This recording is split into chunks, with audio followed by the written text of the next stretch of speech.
And for us, Mr. Sweet Tooth.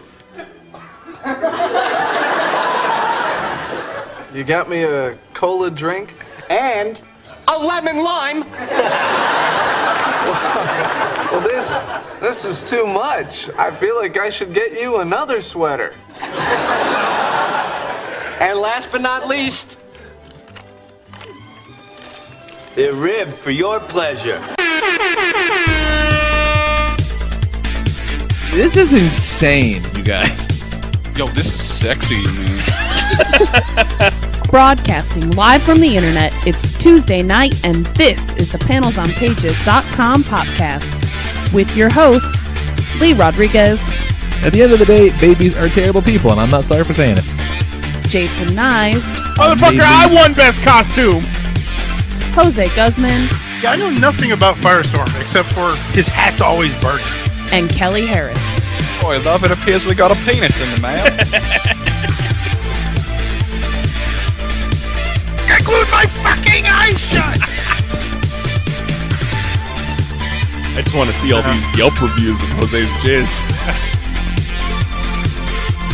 Oh, sorry, I knocked over the salt. Like you had anything better to do.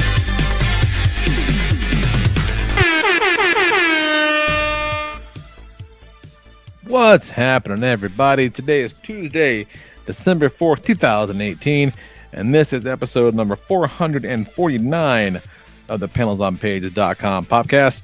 I'm your host, the Lord Reverend Lee Rodriguez, and joining me tonight, we got Mr. Jason Knize. I'm Spider-Man. Jose Guzman. Remember the time my Pop Fantasy Football Super Bowl champion MVP kicked a chick? I do. Jesus Christ. And Kelly Harris. I have looked into the eyes of Mac tonight, and all I saw was death. Mary and I were watching this special on how they decorate Disney World for Christmas, and there was this chick that they showed who had a chin that looked like Mac tonight. What's a Mac tonight? Mac tonight's the dude with the moon head from McDonald's. Oh, okay. That Kelly's been wanting to buy his head. I realized the guy had a name. All right, yeah. Yeah, good old Doug Jones. Doug Jones! In case you're looking for Christmas gift ideas for Kelly, he would like Mac tonight's face and Flory from Pee-wee's Playhouse. Oh, fuck, I want Flory so bad. Oh, man. So, yeah, got a little bit of a late start. Had to do some parenting. So, let's fucking just get right into it. So, fucking, I was out of town this last weekend. Went with the fam, with some friends to this fucking swank-ass cabin in the Pigeon Forge, Gatlinburg area. Man. And we walked in, and we hadn't even put our bags down yet before I looked in the coal, and I'm like, we have to get all our friends here. Like, thing we do next. This place fucking rules. This is the fucking spot, you guys. This is the fucking spot. Like, the spot. So this place was 3 stories, outdoor fire pit, fireplace, inside a couple of rooms. I was just saying how our get-togethers don't have enough fire. And you know, I said that. We were just talking about this, and there was like the first thing you saw before you even got to the door was it was like a fire pit with some chairs around it, but then also like one of those freestanding like outdoor chimneys as well. So you could in theory have 2 fires right next to each other. Love it. Outside by the porch. So I'm like, well, there you go. That's all the fire he wanted right there. It's kismet. 2 grills. That's 2 more fires, Knize. Well, let's not get crazy. 4 fires going at once. Fire. It is also a wooded area, so you know. We don't want to end up on the news like that guy who did his gender reveal and then burned down half of, what, California? Yeah. Damn whites. They're at it again. Yeah. And, you know, I don't know that it was a white person, but I know it was a white person. Oh, and it was definitely a white person. And he was, like, border security, too. Yeah. Oh, in that case, it was definitely a white person. So, yeah. Hot tub, jacuzzis outside. Every floor had a fucking balcony. Like, it was incredible. Pool table. freestanding arcade machine that had 125 games loaded on it, Oh man. Nice. including Nice. the dope ass Mega Man fighting game, which I didn't know Nice. existed. Done much in the style of like the graphics look like the Super Nintendo Mega Man 7 sprites. So he'll play like a Mega Man, Proto Man, or Base fighting the original 8 Robot Masters from the first game. Okay. It was so fucking fun. It was great. And then big ass multimedia theater room. We watched Michael Dougherty's Krampus movie in the theater that one night. Oh, I love that movie so much. Good surround sound. Oh, good surround sound, digital projection. It was fucking sweet, you guys. Roomy too. That theater looks like it could seat like 30 people. The house sleeps 14. So definitely fit that many people in the theater for sure. Yeah, there were 4 bedrooms, all with king size beds, a couple pull-out couches, some futons. Yeah, sleeps 14 comfortably. It was fucking great. We did have to, he got the full kitchen, all that stuff. Had to hit the Walmart for some provisions and supplies and whatnot. And it looked at me like I was crazy, but I bought some goddamn toilet paper because Fuck yeah. I'm going to be there for a number of days. I want to have the good shit. I don't want to have that, because I sat down like, oh no, this is going to be just like, gift wrapping tissue paper on my butthole. This is not going to work out for any length of time. And so everyone kind of made fun of me. But then by the time that first night was done, every bathroom has some good toilet paper in it. I'm like, yeah, that's what I thought. Hey Lee, let me get some And of that you toilet don't- paper. You don't know what kind of toilet paper they're giving you. Oh yeah. Yeah, but would You think- guys did fucking toy fair. You saw. Got them wipes. Yep. Toilet paper don't even touch this tush no more. You would think like a nice place like that would invest in the good shit though, because they're looking to make your stay a comfortable one. They want you to come back. They're not thinking you're gonna rob them of toilet paper. It's a little weird. Not- Kind of all over the place, like the toilet paper situation, but I get it. Like, hotels cheaping out on toilet paper, not unusual. Right. That's fine. But again, the house sleeps 14 people, 6 plates. There were 6 plates in the kitchen. So that was a challenge. And no pot holders in the kitchen as well. So little things like that kind of kept popping up, but it was Okay. all in all totally worth it. Okay. I'll bring the pot holders next time. Yeah, 1,000% worth it. And we should Wink. 100% make that a thing. Shut up and take my money, I said. Yeah. Nicole's already looking at dates and finding places, because some of these places, some of the big, that's not even the big one. Like some of them sleep like 20 plus people and have pools on the bottom. Oh man. Jesus. What's so funny is we were all like immediately gung ho and in. Everybody was like, "All right, let's fucking do it right now. Let's book it." And then Nicole was like, "I mean, if you don't want to, we don't have to." It was like, "What are you talking about?" She doesn't want to presume on anybody, but I'm like, no. Why would they not want to fucking come here? This rules. I think this is the plan. We just figure out the specifics. So it's gonna be fucking great. And then the whole area, I describe that area as Hillbilly Vegas because it is absolutely Hillbilly Vegas. You got roulette? What's that? You got roulette? No, it's okay. Hillbilly Vegas without Gambling. casino. Okay. Okay. So Just checking. dinner shows and impersonators, and Dollywood, Dollywood's up there, and laser lots of tag, mini golf. mini golf for days, go-karts out the ass. So many go-kart tracks. And we went to they have a Wonderworks there, so took the kids to Wonderworks, had a good time with that. Jax really liked the inversion tunnel, Nice. where you walk across the catwalk and there's just like a tunnel on the outside that spins, it fucks Yeah. up your equilibrium or whatever. He was way into that. I almost fell down. Oof. Yeah. No, that. Oof.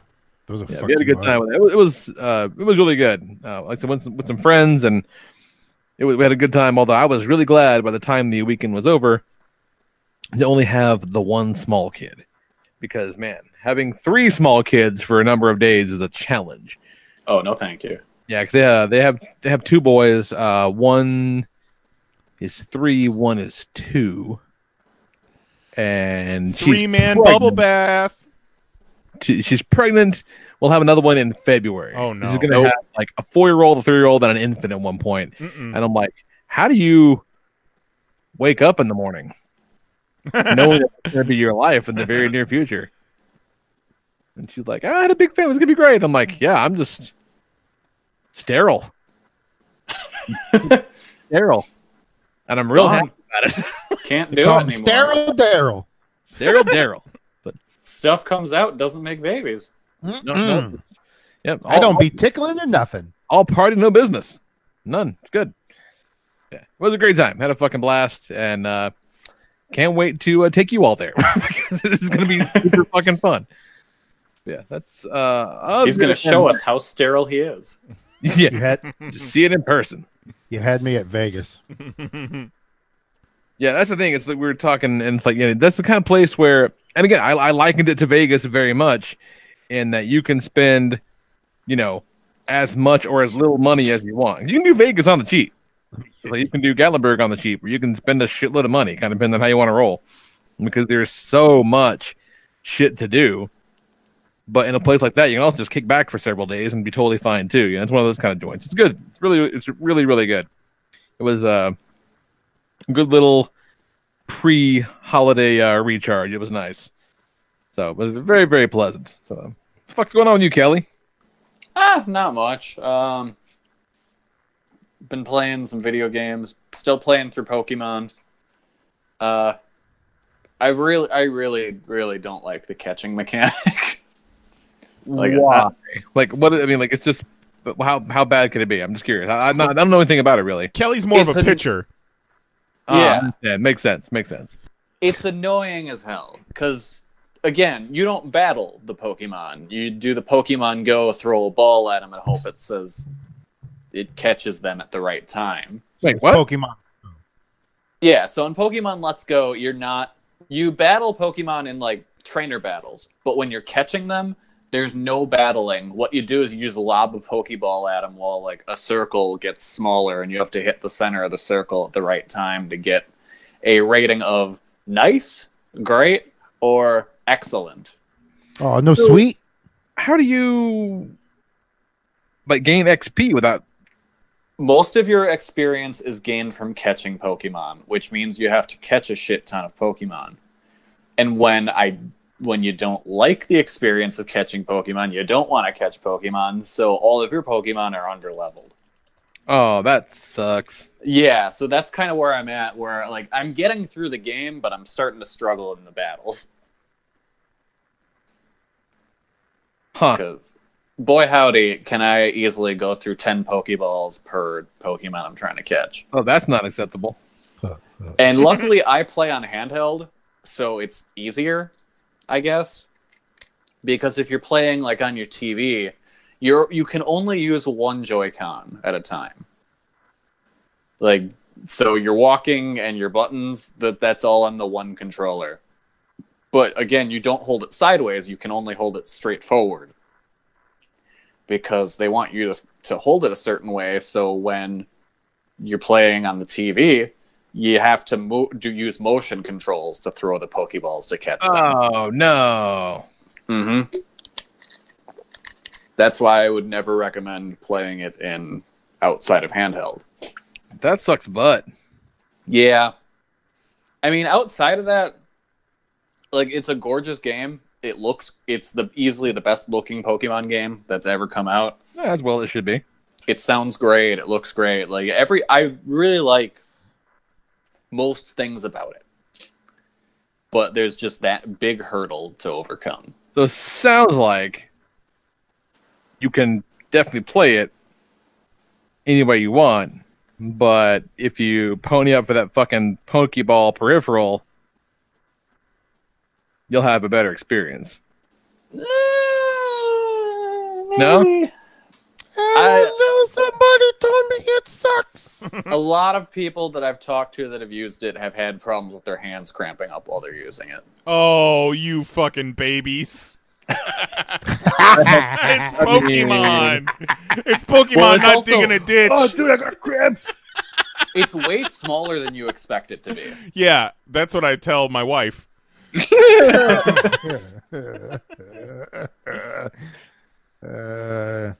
You kids and your new age problems. Your cramps. Ow, my pokey hand hurts.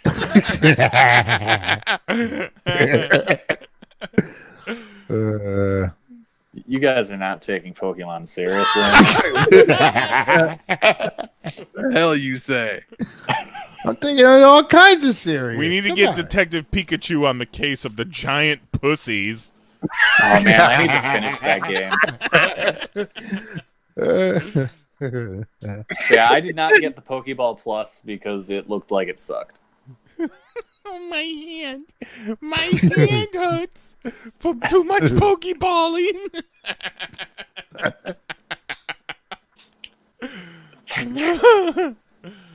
You kids got it rough these days. Oh God, that is delicious. But then you outside of that, I've been- chuckleless old dudes, you young kids and your fucking limp wrists. Oh, God. No, the wrists are cramping because they're specifically not limp anymore. Yeah. You gotta just stay loosey goosey with it, man. Well, no, because if you do it loose, then you don't catch the Pokemon. You need to do it a specific way. So you gotta be tight, Pretty much at all times. so tight. Man, what a nightmare hellscape this is. Oh God, that's fucking funny. That's great. But then, so I've also been playing a whole bunch of Persona 5, and that's some good old Japan shit right there.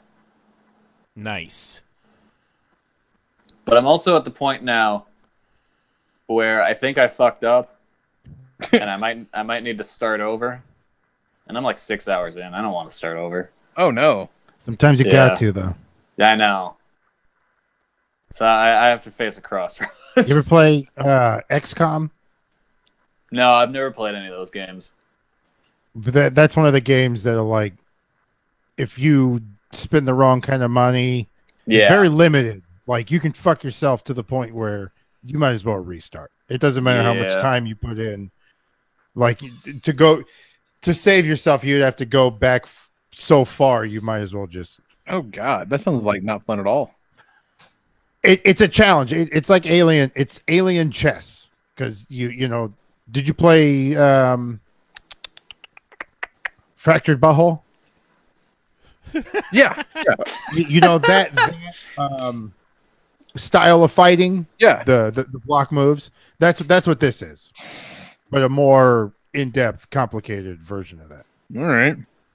So if you dig a game that fights like that, so you know you got your characters. Each character is a different class of soldier, grenadier, or grenadier, a ranger. You know, so every sharpshooter, which is your sniper. It's a cool game. XCOM 2, Electric Boogaloo. Check it out. Yeah. Dig it. If you're into games like that. Do I have to play XCOM 1? I didn't. No, not to. I mean, story wise, they kind of catch you up a little bit. It's just a world where like aliens are here and they have everyone thinking that like they're here to help. Okay. And they're actually not. So you're part of the resistance that started in XCOM 1. Oh, fair enough. Okay. That's where you start. This That's is like the kind of sweet spot for sequels where it's like, here's the quick synopsis of what happened. You don't need to play that, but yeah, here you go. it's like 10 years later after the events of XCOM 1.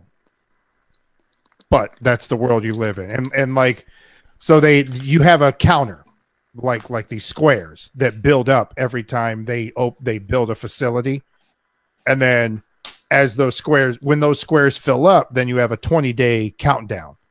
And if you don't get rid of some of those squares by, doing certain levels, when they build a facility, you can destroy the facility and then that'll take back some of the squares. And like you're building communication towers, so you're trying to link communications between the continents and build your rebel It's a fun game, but like again, like it's very limited, and you get certain amount of like supplies, and you have to decide where you're going to spend it. And if you spend it in the wrong places later down the road, you could fuck yourself. Huh. This All right. oddly sounds similar to Persona, but I can tell you that they're entirely different games because Persona is a bizarre turn-based fighting game / high school simulator. No high school simulator here, But, but it's like, badass. So We could have Go on. seen Persona 5 cosplays at Anime NYC, and we would have never known it. just not. Oh, even I know. almost guarantee that you did. And what you can like, so you can create like your character before you play, and you can pick to how they come into the game. If you pick them as a rookie, they come in as a rookie, and then you get to Oh, hell train yeah! them. We fucking know Persona 5. There was a whole Persona 5 bit in the Masquerade last year. I'll send, Which one was I'll that? post the link real quick. It So, was the dudes that did the 2 suite at the end. Okay, yeah, there was all those dudes were there. Yeah, it was trash. I was telling Kelly before the show I've been going through all the Anime NYC footage, and I caught a little bit of it on site, but looking back through the footage, man, apparently dabbing just got to Japan because they fucking love it. They were dabbing like it was brand new. But, I made a bunch of guys when I played. So I got like Dutch from Predator. I got John Wick. I made a Rambo. I made a Hit Girl from Kick-Ass. Nice. I made Nick Fury. I made a Punisher. What's going on in this game? I think I might even have it. It might be one of those free ones at some point. Yeah, I think Juan was saying that it was for free on the PlayStation Store or some shit recently. Sometimes they do all kind of deals. Like I got the deal. Normally it's like $100, but it was like the XCOM 2 game with all the DLCs and like. Oh, I was talking about Persona. Yeah, Persona was $20 on Black Friday or the Cyber Monday, I should say. If you like a challenge, if you like a game that could win, like it's not guaranteed you're going to win because like when you go on missions, if your guys get injured, then when they come back to base, they're in sick bay for a certain amount of days. So now you not only need your starting lineup of soldiers, but you also need to train your bench. So it's almost like a basketball team. The better your bench, the better you fight, because when you got guys hurt, you can sub in your bench and you can still beat the missions. Because if you do missions too quick in the wrong order and you haven't upgraded the right shit, like they fuck you up. It's fun though.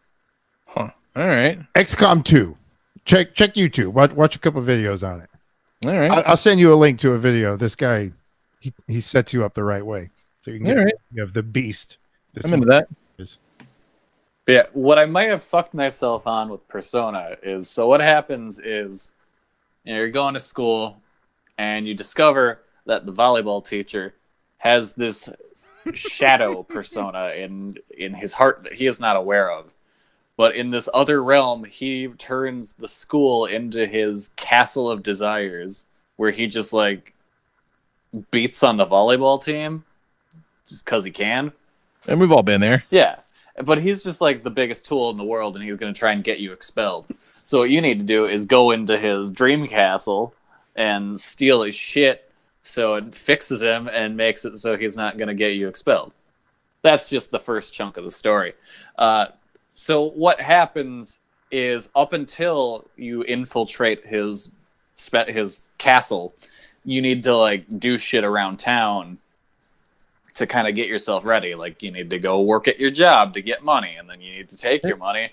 This game looks incredible. Oh, it's a cool looking game. The anime, like a lot of the cutscenes are just straight up anime, and they look gorgeous. And so you need to like take your money to the gun store and buy some fake guns, because fake guns work like real guns in the dream world. Makes sense. And so you just need to like spend your time wisely, because time is actually super important to the game, because it's set over a certain amount of days and you have these days to accomplish this task. Okay. But it's like, okay, if you spend your afternoon working, you can't spend it training to get stronger. So it's like you need to figure out what you're going to prioritize. Ah, it's teaching you life lessons. It is. Yeah, no, that's the same. XCOM's the same thing. It's just insert different story, same mechanics. It's teaching you life lessons to find a balance in your life, but everyone's playing it for 14 hours a day. Yeah. Exactly. Why would I do any of these things when I can just do it in the video game? Juan corrected me in the chat. It was Yakuza that was free, and yes, it was. Still is for the next few hours. If you get... Lee, you've been playing Yakuza Kiwami, haven't you? Play a little bit, yeah. Yeah, I got distracted. Are you enjoying it? Spider-Man DLC, but yeah. Okay, so have we talked about the new Spider-Man DLC? I don't think so. Is it fucking hard, or is it just me? No. It's harder. Okay. Wait. Like, before we get into that, I've got a sounder for this segment. You heard it here on Panels on Pages. Spider-Man Turn Off the Dark. People is dying.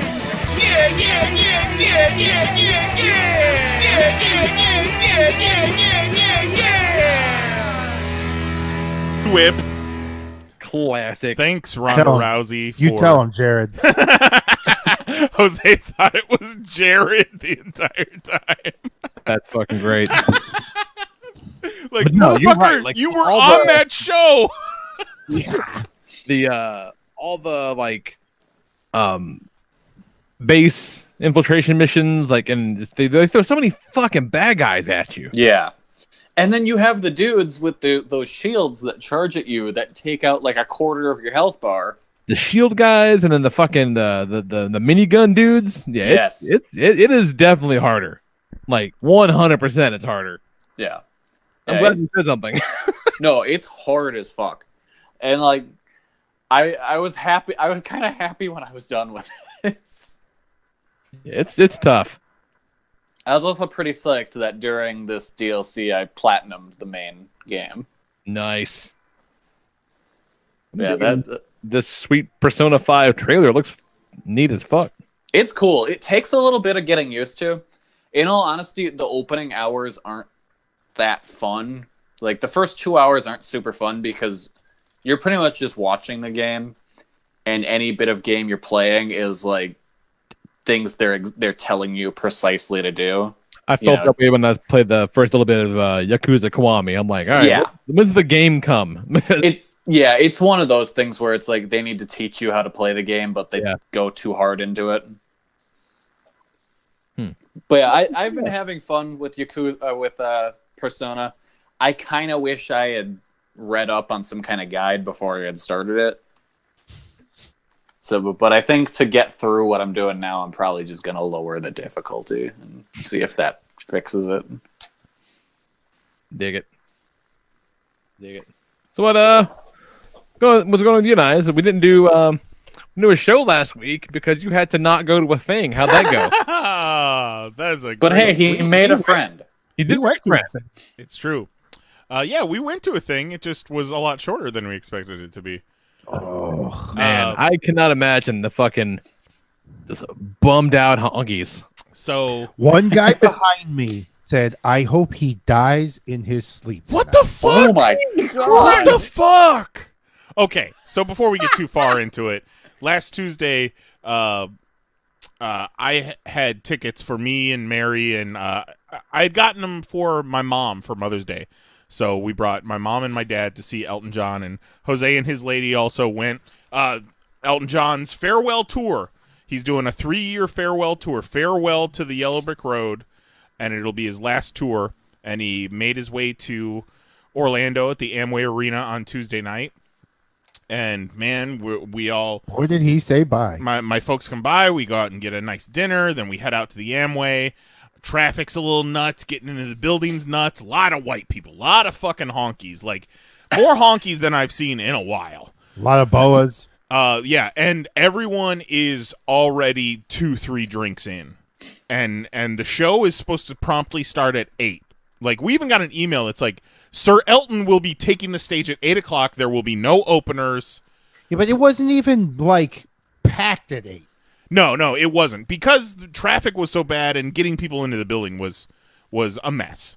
So, yeah, it was not full at 8 o'clock. So we could understand, like, 8 o'clock rolls around, they don't start the show, 8:10 rolls around. Sure, there's still a bunch of seats that are empty. I get it. Also, he's like, no, I'm Elton fucking John. I'm not going out there to a fucking 25% packed crowd. No, you get these fuckers in the right. seats, and then I come on. That's a great point. I think I made a similar point. Before we even got to the seats, though, so you guys remember the story from a few months back where me and Mary went to the Star Wars in concert and we saw Kevin Owens with his kids?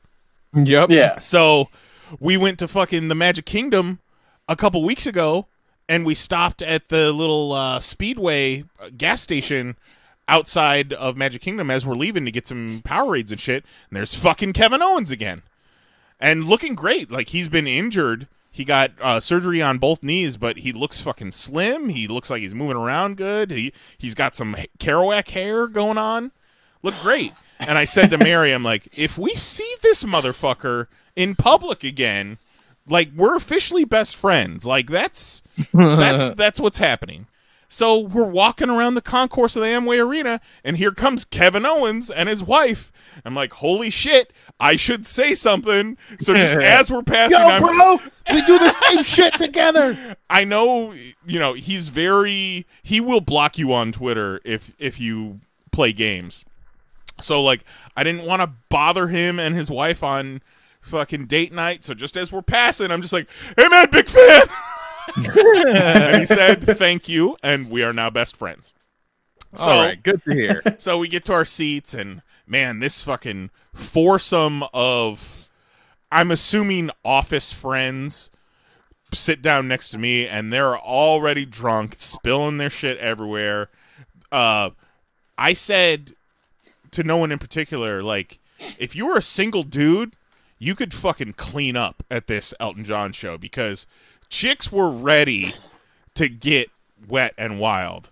And so we're sitting there, and then 8:30 rolls around, and an announcement comes over the PA, and it says, "Attention Amway Arena, I'm sorry, but Elton John has come down with an ear infection. He will not be playing tonight. Save your tickets." He stuttered, though. Yeah. Ladies and gentlemen, sorry for the delay. No one came out or anything. This was just Sir Elton John will not be playing tonight. Please keep your ticket stubs and thank you. Exit the building. Yes. Is this a fucking joke? Everyone immediately is everyone is like, this is a joke. This isn't real. And then all the house lights come on, and you just hear this just, oh, what? No! And people still did not believe it. But the scene of all these middle-aged to older-aged honkies making their way out of the Amway Arena, 3 drinks in, and just being released into the wild, and and just pissed that, like, this was the most fucking adversity these people have ever seen in their lives, was Elton John canceling the concert, and they couldn't believe it. They couldn't believe their luck, and how dare he. I saw one of the local news people tweet some guy who said, Elton John's music will never grace my speakers again. Grace the speakers. Like, Mary argues, and I agree with her, that, like, because she was checking to make sure everything was good and the show was still on before we left. And it would have been nice to know before we left. But I also get that they're waiting until fucking game time to make that call. Because here's my there's that too. Is they sold drinks that you cannot refund, and they sold merch that you cannot refund. Yeah, but you drink those drinks and you get to keep that merch. It's not like you lost anything, but if it had been canceled before if it had been canceled Yeah, but before you got need to there. recoup that money to put on the replacement show because the shit was set up. Like you still had to pay people. Right. Exactly. I just get that maybe you want to push it to the last possible minute, but it sucks. And if he's got an ear infection, I don't want to hear him sing anyhow. I want him at 100%. Yeah. Stick a bunch of B12 up his butt and fucking give me the full Elton, you know? It's a sex move now. The full Elton. Oh, I bet I it think is. it's been one for a while. Speaking of sex moves, spent Thanksgiving with my parents. That is the best fucking segue I've ever done in my life. Which, if you remember from our last show, me talking about my phone dying, and boy, oh boy, Thanksgiving with your parents is a real different situation when you don't have a fucking smartphone to escape to every 10, 15 minutes. So I had to be in the moment. I had to be present for all of it. Gross. But it was cool. It was cool. Mary ended up snagging I think it was Cyber Monday or a Black Friday sale on a Pixel 3. So I got her Pixel 2. So she's got a brand new Google Pixel 3, and I've got her year-old Pixel 2, which works just fine. So I got a phone again, which is great. But we made plans with my parents. We made plans with my parents on Black Friday to go see Bohemian Rhapsody. My mom's a big Queen fan, and Mary and I didn't know about my dad. Like my dad, I invited him, but I did not expect him to join us. But he came along, which is hilarious because halfway through the movie, I hear him lean over to my mom and say, "Does he die of AIDS?" My father apparently had no idea. Like, he knows Queen, he knows the songs, but he doesn't know who Freddie Mercury is. He didn't know how under pressure he was. Oh, he did not know. Catch the AIDS. He did not know that Freddie Mercury was like the gayest dude ever, and he died of AIDS. So that was a real interesting spoiler alert. I feel like it was probably like that Family Guy episode where Peter couldn't believe that Freddie Mercury was gay because he had a mustache. You're right. I remember being when I was in school. I think I was must be like a 7th grade or something. When Titanic came out, and there were all these girls being super excited to see Leo in the Titanic movie, and just being just as a gag. I'm like, yeah, I don't know what you're excited about. The boat sinks. And this girl getting so pissed, like legit mad at me that I ruined the end of the movie. This is before people knew what a spoiler was. She's like, I can't believe you ruined the end. Like, wait, you didn't know that? Okay, it's a movie. Like, they showed that shit in the trailer, dummy. Never talk to me again, you fucking dummy. But, in his older age, my dad has gotten a little bit more, he's fucking straight up woke, you guys. Like, he didn't know that Freddie Mercury was gay or had AIDS, but once he found out, he was like, pretty fucking sweet movie. And it was good, really good. Or was it like, oh, sweet, he got AIDS, cool. No. But it was really good. Rami Malek's teeth are ridiculous. But then you go back and you watch interviews with Freddie Mercury, and Freddie Mercury's ridiculous, yeah. His teeth were ridiculous. In the movie, they say that he was born with extra incisors, and that's why his teeth are so huge. And I'm like, is that true? But also, he didn't want to get surgery because he thought it would fuck up his palate and change his voice. And I mean, makes a lot of sense. Yeah. Tim from Jurassic Park plays the bass player of Queen. Oh shit, Little Timmy. Wow. So that's pretty cool. And then just this past week, But Mike Myers is in it too, right? yes, Mike Myers is in it, and there's a very cool bit and homage to Wayne's World in it as well, which that's cool. I really enjoyed. So I would highly recommend it. It's really like by the book rock and roll biopic type shit, sure. But they do some real interesting stuff with shots and just the way they tell the story. I would highly recommend. And then the past week, just getting ready for Christmas, put the tree up. with all of our new 2018 ornaments, and I love doing that. And then Mary's dad and stepmom were over this past weekend, and we watched like 20 episodes of The Incredible Dr. Pol because they had questions for us about. They're looking to cut the cord with cable, with Spectrum, and they're like, so like we have certain shows that we like to watch. Can we find those on Hulu? And we're like, yeah, probably. And it was like, do they have The Incredible Dr. Pol? And we're like, well, let's fucking check. Let's search for the Incredible Dr. Doctor. I know what that is. Well, Yeah. let me tell you. All right. Let's search for The Incredible Dr. Pol. It's on Nat Geo Wild. And it's this, he's got to be Dutch or some sort of like Hungarian, like Eastern European. He's this old dude. He looks like Hair Star from Preacher with a mustache and older. He's got like, Hair Star's got the. I think I know who you're talking about. Hair My Star's mom. got the scar, but he's got two kind of wrinkles going down from his eyes. He looks like a supervillain, but he's this kindly old Michigan country veterinarian. And the show is about this vet office and the wild shit that they see. A lot of it is floofs and pups and cute doggies and kitties and weird types of animals, but a lot of it is Michigan hillbillies needing their horse's hooves cut off, or their goat has 3 dead kids inside of it, and Dr. Pol needs to get a chain and yank them out. Oh, Jesus.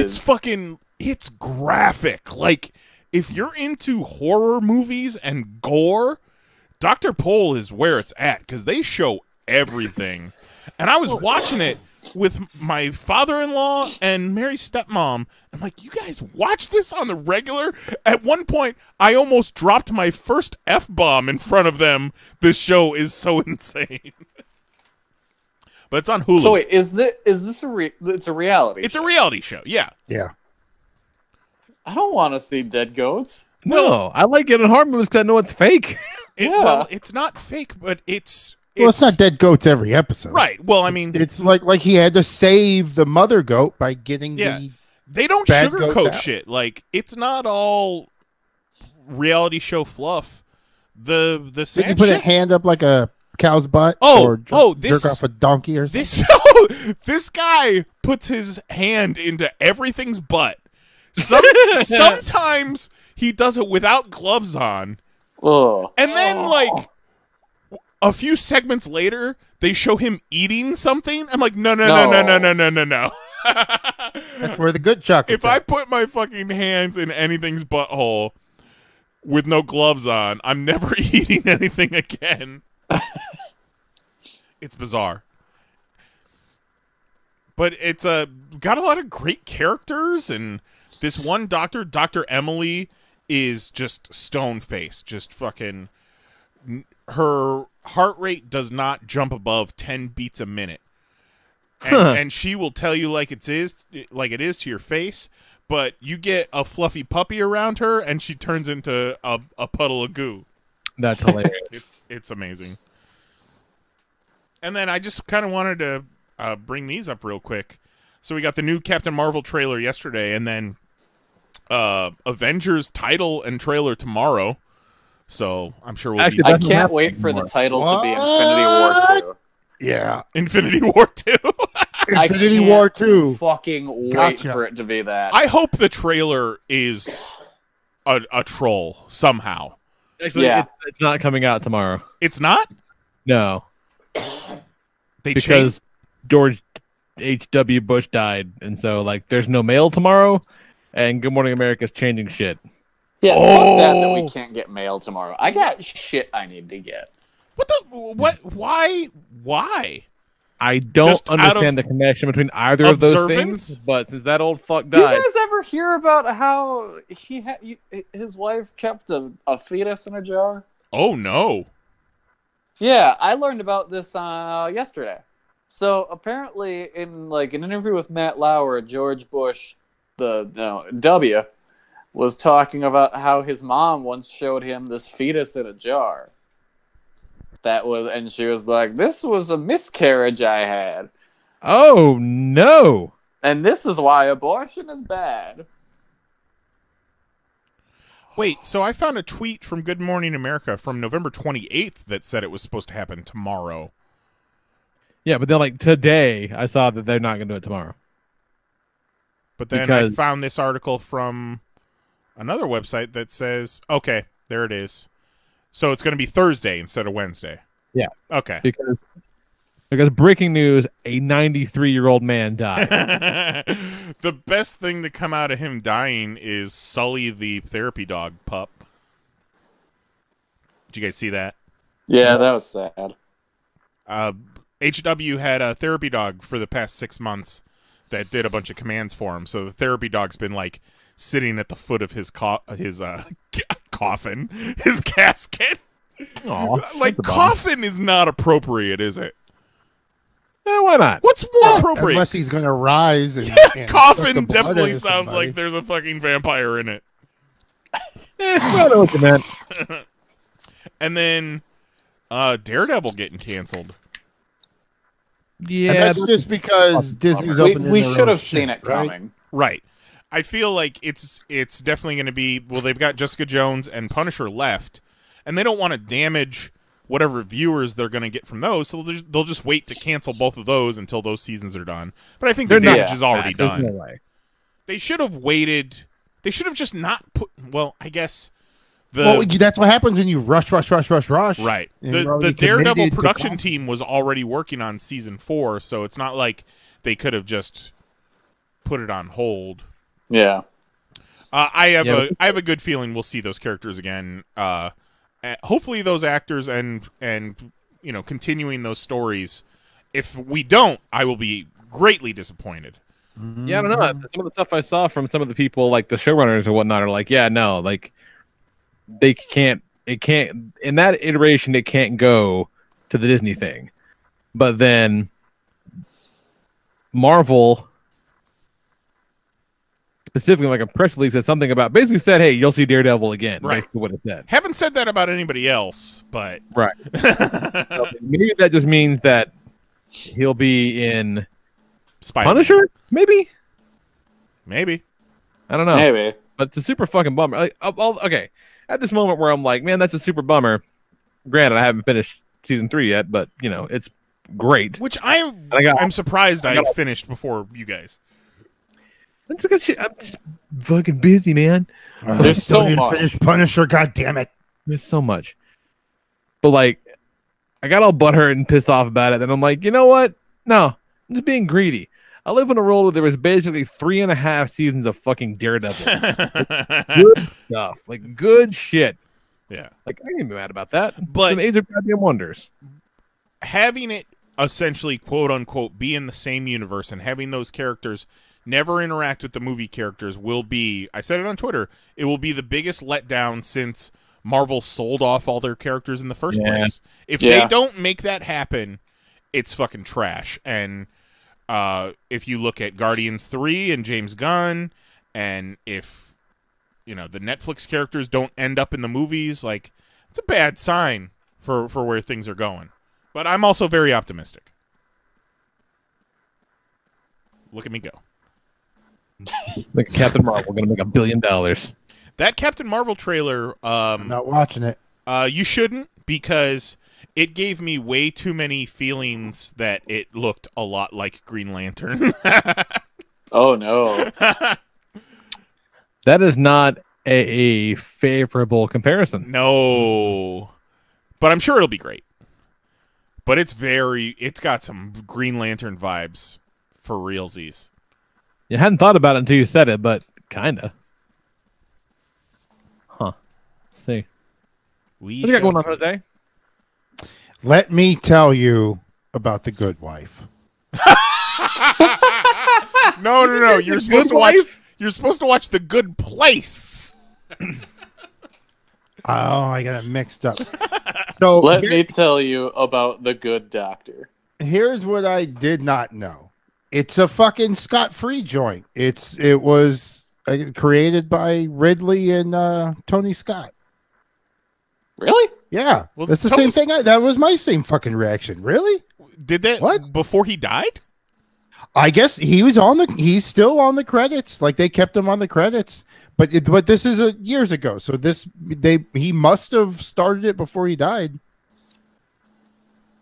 or they created it and he did the show after his death, but still made sure his brother's name was in the credits. Either way, fucking loved that show. Who? Nicole, the missus, loved that fucking show. It's actually kind of fucking good. And we just got to the part where they What about True Blood? I don't want to spoil. Well, that's how good it was. Is we put True Blood on hold for a second. Was like, hold on, we need to give this no attention. Well, they just fucking man. There was like a Dexter moment, Dexter season 4 moment. Oh, in the episode, so much like we are kind of half watching, and we're on Amazon searching for Christmas shit. And all of a sudden that happens, and we are like blindsided. We're like, whoa. What the? Did they really just fucking do that? What are you talking about? Good Wife, more like Best Wife. Did you watch any of it, Lee? I mean, I'm not kind of familiar with it because Nicole would come in. What they did with Will Gardner's character. Lee's like, I don't know what the fuck that is. in the courtroom, the guy partner. Oh yeah. That fucked her up for a couple of days. Yeah, like I'm saying, like that came on, and we're just surfing Amazon, and it's in the background, and all of a sudden we're like, whoa, no, like no, no, what fuck? So that was interesting. Good Wife, y'all. Tony Ridley Scott, I'll watch it. And like it was something that she was watching. I kept, watching every now and then and seeing a couple episodes. And then it was like, no, there's some fucking cool shit. Like there's some interesting stuff. And then that happened. And fuck. Man, we're still bummed. We're still bummed. Because it's such a great character. And we knew, they did 7 seasons. So there's a definite ending, and that's just something that you thought would be part of the ending. And right. You know what I mean? Yeah. And then all of a sudden, like just a rug from under your feet. Nope, we're doing this now. I don't want to spoil it. Because it's so good. The show 10 years ago from people that are probably never going to watch it. Yeah, is that show's over, you're saying? Oh, yeah. Yeah. They ended it. Here's how you get Knize to watch it. The twist was Michael Scott shows up.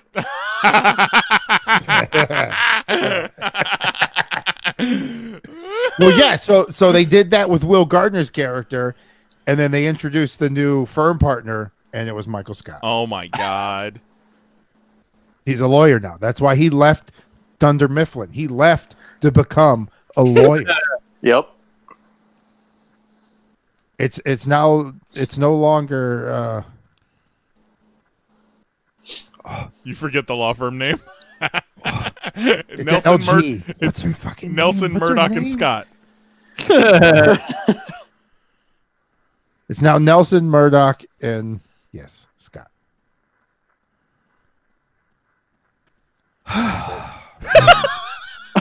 Good Wife. You, Jose. Good Wife, y'all. Good Wife. I'm glad you met the Good Wife. Who would have thought? I don't know. Am I getting soft on my TV shows in my old age? I don't know. Yeah, I think you're just. Speaking of turning into a 50-year-old TV lady. Yeah. So my in-laws were asking about Hulu, and they're like, we really like that Big Bang show. Do they have that Big Bang on Hulu? Oh no, and no, because I went up with that Big Bang. CBS has their own streaming service, and then tonight, me and Mary were scrolling through Hulu because they've got their holiday collection together right now. So we were looking at some of the shit on there. We watched that behind the scenes of Disney putting up their Christmas lights, and then they had a stop motion elf special, like based on the movie and the Broadway musical and the book and all that. And we were like, that's fuck cool. Yeah, let's fucking Buddy the Elf? Buddy the Elf. let's cue this shit up, and we're watching it, and they've got Ed Asner as the voice of Santa Claus. I'm like, man, this is pretty dope, and the animation is really good. And then Buddy the Elf makes his appearance. He sings a little song, and then he starts talking, and we realize it's Sheldon from Big Bang Theory, and we're like, nope, fuck and off. immediately turned it off. No. Can't do it. Yeah, that movie that Home is on Netflix, and like for starters, it's not very good. Yeah, kids movies are kind of bad sometimes. Yeah. I'll watch a good cartoon all day long. That's a bad cartoon. It's a shitty movie, made much worse by the fact that fucking Sheldon is the voice of the alien guy, and like he's an utterly I don't know why they went out of the way to make their main character so deliberately unfucking likable. But then what are you talking about, Home or Big Bang Theory? Yeah. No shit, either one. That voice coming out of that shit character is like, oh god, it's repulsive how bad it is. Like, I get that you're probably not going to get Will Ferrell, but man, Jim What Parsons. a step down. I would have rather fucking Jack McBrayer. Could you imagine? Yeah. The guy who does all the Kung Fu Panda cartoons, Right. like, does a very passable Jack Black affectation for that. Like, it's like you almost would think it's him. Like, it's decent. They didn't fucking get, Johnny Big Bang to come in and do it. And then Hulu also has a category called Season Streamings, and it's basically just filler program. You remember the Yule log where you could just turn on the channel and it was the fireplace? Do I? That's what we decorated our to this year. Yeah, Yeah, that shit's great. So on Netflix too. Hulu has a whole selection of shit like that. And one of them is just a bunch of puppies completely destroying the contents of Underneath a Christmas Tree. That's awesome. They're just tearing these presents to shreds and essentially fighting. Puppies fighting under a Christmas tree. That sounds tremendous. So check out Season Streaming. That's fucking precious. Just precious. The film Precious. Based on the novel Push by Sapphire. Starring the guy from Big Bang Theory. As let's I would watch that dub. all right, Can he also do Monique's voice? Oh, Do I it. would Just voice both of them? he is it. All right, let's fucking get to this list. Our first, We got some mail, don't we? yeah, it's real regarding this fucking sweet ass list. Oh, shit. Look at all this fan mail. So our first holiday themed list of the season. I think this was you, Knize, yeah? Is your idea? I think we all Yeah, we No, I might thought have it was- workshopped it. Yeah. No, I thought I think somebody it might suggested. have been Juggalo John. I Yeah, think somebody okay. suggested it, and Yeah. then we decided to. We all talked them whether or not we talked to limit it to just TV. Right. There we go. To TV specials and TV episodes, Christmas episodes. Holiday, let's be PC here. Holla at your holiday. We're woke as Holiday. fuck on the podcast. Yeah, so this is top 6 Christmas holiday either specials or Holiday TV specials is how or Christmas episodes of shows and not necessarily specials. So Anything Christmas that was TV. yeah, not basically not movies, essentially. What it kind of comes down to. We'll do that another week. Yeah. Oh, are we counting like parades? Did anybody put like a parade on No. there? What's with Definitely not. speaking Fuck of a parade. movies? What's with all these people all of a sudden turning on Die Hard being a Christmas movie? Like that's the new Whoa! What do you mean all these you people? What the people? Who? the new hipster thing to do is to be like Die Hard's not a Christmas movie. Like Oh, go fuck yourself. yeah, go fuck yourself. It's not Pluto. Get out of here. Yes, so is Die Hard 2. There you go. Is there a Christmas song? Is there a reference to Christmas? And is there fucking goddamn snow? I would even include Die Hard with a Vengeance as a Christmas movie. Really? I mean, if you're watching Die Hard movies, you got all three. Why not? I mean, yeah. I said all three because this was a tradition one- before they made a fourth and a fifth and a ninth. No, it's just the first three. Die hard, die harder, and harder you can die when you're trying to die harder. Car flip. Get hard. All right. All right. So Vetter writes in with his Christmas specials. He says, first off, right out the gate, does Bane and Santa Claus is Coming to Town count? Yes, it does. Yes, it does. And I appreciate the reference, Vetter. And I'm gonna have to do my yearly share of that coming up pretty soon. Damn right. Honorable mentions to Christmas episodes of Night. Almost. Well, doesn't that also make the Django Unchained? Because wasn't that a movie coming out Christmas? That is a Life Day movie. It is sure. a Life Day movie, yeah. Yep. Christmas honorable mentions to Christmas episodes of Night Court, the Rudolph and Frosty claymation specials, Homie Claus from In Living Color, and I know I risk possible lifetime banishment from the population for saying this, but Big Bang Theory. The Big Bang Theory episode where Penny Leonard Nimoy autographed napkin is gold. Oh my God! It is what it is. Tito, as commissioner of Pop Fantasy Football, I'm gonna have to suggest that you strip Vetter of all of his wins and give them to me, just based on that pick. Yep. Dishonorable mentions to the Star Wars Christmas special for obvious reasons. Boo! That thing's great. All right, so number 6, Married with Children. You don't Children. want to watch Uncle Scratchy jerk himself off in front of his family? Merry Christmas. Here's some splooge.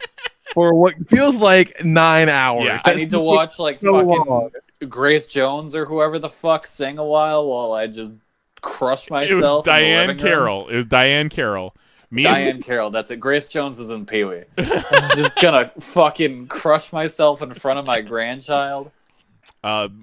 Mary and I, our tradition is we decorate the tree while the Star Wars Holiday Special plays.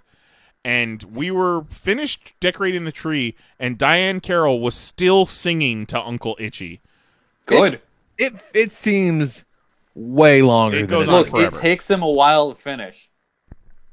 It's so long. Been there. And you're gonna watch. You're gonna watch every fucking second of it. There's some deep cuts on this thing. I like it. Number 6, Married with Children. Al takes a job as a mall store Santa. Marshy shows up.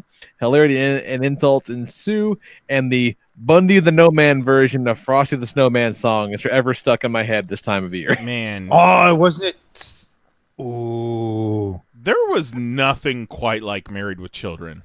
No. That It's show could not exist these days.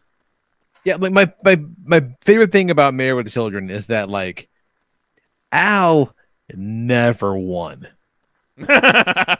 Like not one fucking time did they throw Al even the slightest bit of a bone. He was the Tommy Dreamer of early Fox TV shows.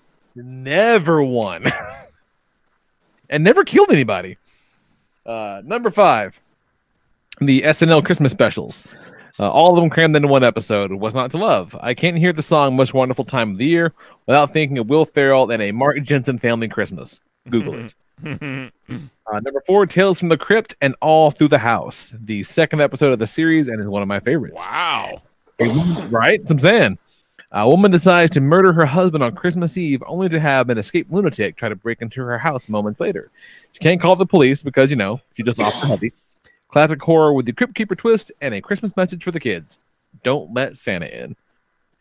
Number 3, Twilight Zone, Night of the Meek. If this was a top TV show list, this would be number 1. Jesus. Hard to imagine a more influential and longer-lasting show than The Twilight Zone. Here, a drunk store Santa stumbles upon a magical bag. There's a classic Rod Sterling twist that reveals the message of Christmas in The Twilight Zone. Deep-ass cut. Better. Like it. He's redeemed his list with those two. Yeah? Yeah. Number 2. That's probably why he said Big Bang early. Yeah, get it out there. Twilight, The Simpsons Christmas Special. There are so many to choose from, but I'm going with the first, which I believe was the very first episode of the series that started it all. Santa's little helper saves Christmas, and 30 years later is still going strong. And number 1, the Charlie Brown Christmas Special. This has been on since before I was born, and it is tradition in its purest form. I dare say the most watched Christmas special of all time. Fucking solid list, better. Yep. Solid list. I approve. Tales from the Crypt. That's a great one, man. I forgot about that one, but that is a good episode. Keep forgetting about that. It's a good one. And we got a voicemail. All right, we got. Hey, Popcast, what's going on? It's Mahoney. I was calling in because I really wanted to talk to you about Supergirl. No, I don't want to talk to you about Supergirl. I want to tell you how my goddamn week went, Lee. But you canceled the show. This week, controversy, Lee. Much controversy. There was a trade, Lee. Some would say it was a trade of collusion. Some, apparently, hate women enough that if the only woman, Lee, in the entire fantasy football league were to make a trade with a guy who she maybe, possibly in the past has slept with, everybody just jumps the gun and decides it must be collusion. Knize sent Mary Antonio Brown for a whole bunch of junk. I don't know. They were all pretty crappy. But they scored a shitload of points for him, Lee. And you know who didn't score a shitload of points? Antonio Brown. I made another trade because that's what I fucking do. And I got Zach Ertz, the Ertz Donut. And he is the best tight end in all of football. And I have such a stacked fucking team, Lee, that I sent so many points off my bench. I sent 3 guys. They scored Knives like 87 points this week. And in exchange for the 18 I got from Zach Ertz, and I don't even miss him because I didn't even have a place to play him. So that is how stacked my team is, Lee. Mary loaded up to try to take out Tito, but Tito is a goddamn freight train. So there's no taking out Tito. He won 155.5 to 106.5. Fucking believe this is happening. Tito is over here fielding complaints about me and my trades when Tito, take a look at the trades your commissioner's been making behind the scenes off in the distance while pointing the finger over my way, okay? Yeah. You want to talk fleecing people? Half the people Tito traded didn't even play this week because they're all a bunch of bums. Mel crushed Tad 119 to 110. I mean, he crushed his dreams, Lee. He made him 3-8. Tad's season is basically over, and his only hope at this point is to just stay out of the Kerouac. Speaking of people whose only hope is to stay out of the Kerouac, your team, Lee, the Turd Fergusons, you own half of them. I don't know if you own the Fergusons or the Turd, but your team crushed Juan 90.5 to 65.5. And poor Juan, he really looked like he had a chance. Goat's defense scored him 0 points. And Goat, for some reason, I can't understand, seems to think that this Agholor guy, who is always projected to score 2 points and always scores 2 fucking points, he thought that he was going to come through big for him again, but he didn't. He came through with 1.5 points, and Goat still beat Juan by 30 points. What the fuck? Oh, I know where we should go next. Mr. Jason Knize, Mr. 1-9-1, stepped right onto the throat of Kelly Lee, 112 to 100. Now, Lee, here's the deal. Knize beat Kelly 112 to 100. Kelly started a tight end by the name of Evan Ingram, who 16 minutes into his game, the team announced, never mind, he's hurt, he's not going to play. 16 minutes after the game started, Lee, the fuck are you supposed to do with that? So poor Kelly couldn't sub him out and start a different tight end, and that kind of sucks for Kelly, Lee, because the other tight end on the team is Rob Gronkowski, and Rob Gronkowski scored 12.5 points, Lee. 12.5 points. So if you remember, Knize scored 112, Kelly scored 100. 112.5 would have been enough to win, but he didn't play Rob Gronkowski. He played this Ingram guy, so really fucked that one up, Kelly. That was a close one. And Lee, moment of silence, Lee, for Jack Doyle. Jack motherfucking Doyle is hurt, Lee. I was so mad. Over. He hurt his goddamn kidney, Lee. He hurt his kidney. The man, he may never be the same. I don't know. I just traded him to Knize, and I feel a little bit bad about that. But he did get Knize 9 points, which isn't that bad. 9 points is not too shabby for a tight end. He really sold me on Jack Doyle. The man go down with a kidney injury. I feel awful. Lee, last week you'll remember everything got a little testy. Everything got a little chilly, got a little icy on this call, because I suggested that Jose was not going to beat Vetter this week. And Lee, Jose did not beat Vetter this week. Vetter beat Jose 122 to 97.5. So Jose is now 6-6. He's got 2 games left, and his chances of the playoffs are pretty much screwed. But hey, man, if anybody can make it, you can make it, Jose. I believe in you. You can do this. And Lee, last but not least, let's talk about my game, Lee. Let's talk about my revenge game against Matt. Matt, if you recall, beat me in the first week of the season. My very first week ever playing fantasy football, Lee. I'd never played fantasy football in my life. and I got destroyed by Matt. I scored the fewest points in the entire league that week. It was a goddamn massacre. It was a mess. My team was a disaster. I had 3 people on that week that didn't even play. They took the field, pulled a hammy, and sat down, some of them for half the season. Some of them I never even played again in my lineup. It was the worst, Lee. The second worst week, other than that week I played Tito and scored 50 points. I love how he directs all of it at Lee. He's constantly dropping Lee's name just so Lee will pay attention. It's just downright embarrassing. Anyways, this week, I was playing Matt. 2 of Matt's best players were on a bye, and I was gunning for him, Lee. I was coming, because my team is brand spanking new. I don't even have anybody. I got 2 players on my team who were on that first team that faced Matt, and I was coming, guns blazing, and I beat him, Lee. 115.5 to 98. I barely squeaked by. I was supposed to score like 145 points, but everything kind of fell off, and a whole bunch of people underperformed. But it didn't matter, because I did it. And thank fucking God that Matt didn't start Amari Cooper, who scored 34 points, or this would be a much sadder call. But anyways, I am 5-7. I've got Kelly, who, Kelly, I love you, man.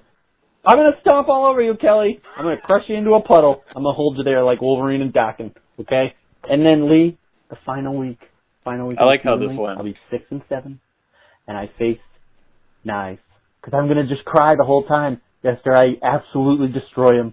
And I'm going to feel awful. But at the end of it, I'm going to be 7-7, and I'm going to use that, and fueled by my rage at these people who seem to think that these trades I made are not genius, but instead are some sort of shady who even knows. Fueled by this rage, Lee, I am going to unleash on this league 5 years of hell that they have never, the likes of which they have never seen. I'm going to win this league, Lee, every year for the next 5 years as punishment for anybody suggesting that these trades are not the work of a goddamn genius. Okay? I'm going to win next year. I'm going to win the year after that. I'm going to win the year after that. I'm going to win the year after that. I'm going to win the year after that. And then, by then, none of you will even want to play anymore because it won't be fun because I'll win every time and we'll probably just close the whole damn league down. So, enjoy the rest of this season while it lasts, Popcast fantasy football players, because tell them Kelly Eats Band-Aids is your champion until fucking 2024. Okay? So, get ready. Here I come. Just you wait. Just you wait until I know how to actually draft. Okay? And I research and I look at I know who these players are before we get to the draft. Just you wait. I am coming. And it is going to be 5 years of hell, pals. Okay? And maybe I'll let Knize win one of those games in the next 5 years. Nice. Because I'll feel bad for crushing him after I beat the shit out of Kelly Lee. Okay? I love you guys. I'll talk to you later. And maybe I'll call back in a couple minutes and we can talk about Supergirl. All right? Okay. Bye. Yeah, that was 4 voicemails where he filled up the entire voicemail that I edited down to 7 minutes. Hey, Lee. Yeah. How do you think Mahoney's week went? Don't ask him, Lee. Don't ask him how his week went. Ask him how many fucking Band-Aids he ate. The answer is 0, because I was a winner. Ugh. My thing about the trade is I'm against a team Trade. that's out dumping a top player. Especially, he had no idea who he was trading for. But see, you missed my argument that I don't know who any of these people are. You know who Antonio Brown is? You've had him for 3 years straight. And what were the results?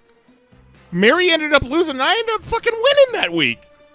That's got nothing to do with dumping a top-tier player for bottom category people. I didn't see a trade deadline.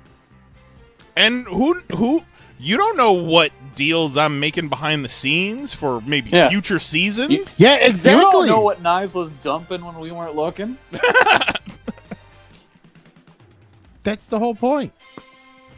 Deals behind the scenes, and all of a sudden the team that's not in the playoffs trades Antonio Brown for 2 garbage guys to a team on the cusp of a playoff. Not garbage at all. I wish I had started Kenyon Drake because he fucking got... If only you knew who he was and what team he played for. I don't know any of these dudes. What's the name of your player? I don't want to hear that. You won 1 year. I won 2 years. I'm a tourist. I don't know what I'm doing. I don't Jose, know. I'll trade you Tom Brady for $5. What, Jose? What's the name of your player that kicked the chick in the hallway? Oh, Kareem Hunt. He's the guy. He won me the championship last year. I see What Kareem Abdul-Jabbar do? I see Spencer Ware get picked up like in every league, and I'm like, what? Why is Spencer Ware? He's the backup to Kareem Hunt. Why is he getting picked up? Oh, that's why he got picked up. He kicked somebody, and apparently, I don't know. It could be a rumor. I don't know. I don't know. Nah, fucking rumor. The chick wouldn't blow his friend, and that's what the whole argument. I heard that she was fucking a Nazi and she was calling him the N-word, and that's what started the whole thing. No, she called him that. I heard the same thing, but I heard like the argument was what? He wouldn't blow his friend, and he got pissed. Wait, she wouldn't blow his friend? Right. Well, you're not going to kick her if she does blow your friend. Well, now I will say this: when I read it, and I Unless she's heard your wife. he kicked What the her, hell is even happening right now? I thought we're talking about Christmas. I was like, "Oh my god!" But then when you watch the video, like he barely the kick wasn't the most violent thing. The violent thing was when somebody got pushed from behind and into her. I liked against the fucking. I wall. liked when his boy fucking snatched the cell phone out of that one chick's hand. Like, nah, bitch, no video. Little did they know, security cameras. He grabbed that camera. He's like, no, it's my meal ticket.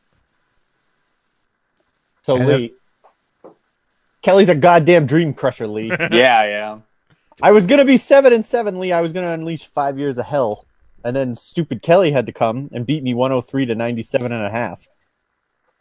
It sucks, Lee. Fuck yeah, I did. Sucks. Lee, you should be more excited about this. I am about it. That So is good. we were talking before you got here about possibly doing like a vampire league next. Tell Lee about the vampire league. We're gonna have So Frankenstein. What this is okay. normally it's done with one team, but we might have it to where it's available for all the teams. So it's one team doesn't get to draft, and he has to make his team from the waiver wire. And throughout the season, if that team beats a team, he can then take any player that team started and trade him for a player that he started. So it's like a conquer league. So if we do that next year, everyone drafts a team. And if you win, you get to take a guy. But then you got one guy that you can like, he's off limits. Don't fucking touch him. I feel like Jose would not do well with this because Jose doesn't like to lose any of his players. He loves every single one. It's true. It's true.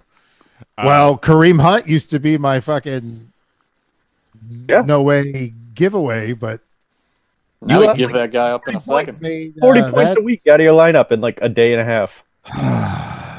Yeah, well, that and fucking Melvin Gordon's hurt too. Yeah, and then Melvin.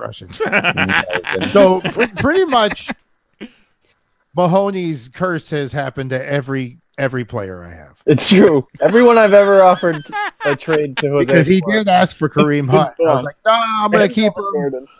He's my keep guy. Kicks a chick. Yeah. So maybe get Kittle over here before he fucking gets in a motorcycle accident. I almost want to keep him just to see what does happen. Yeah, just as like an experiment. Yeah. It's worth it. I'll just pick somebody off of the waivers. Dies in the toilet. So, Lee, when Jose lost all those points, it means he lost Tito. He could have come for Tito. Tito's quarterback scored like 8 points, Lee. 9 points for Drew Brees. 91 points for Tito. Tito scores like 150 points a week. What's Drew Brees doing? Oh, Jose had and Juan right where he fucking wanted cock him. blocked me last week. I would have won if I would have got fucking Dak Prescott like I wanted. Instead, fucking Juan got him. Well, that sucks. God damn it. So then Jose lost 91 to 66.5. Sucks, Lee. It's hard out there.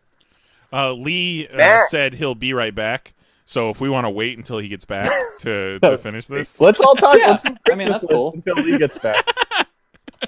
No, I'm kidding. Like, and maybe we should probably move this along. hit your top points real quick, Mahoney. Let's get out. Top points Yeah. are Tad beat Goat, Oh, we'll save that for when Lee's back. Yeah. We got to give him an update on his team. Yes, Yeah, absolutely. that's true. Everybody forget that Tad beat Goat. I'm going to tell you that again in a minute. What? Who beat what? Mel beat Juan, but barely. Juan scored 105 points. Nice. Some different roster changes, and Juan could have won it this week.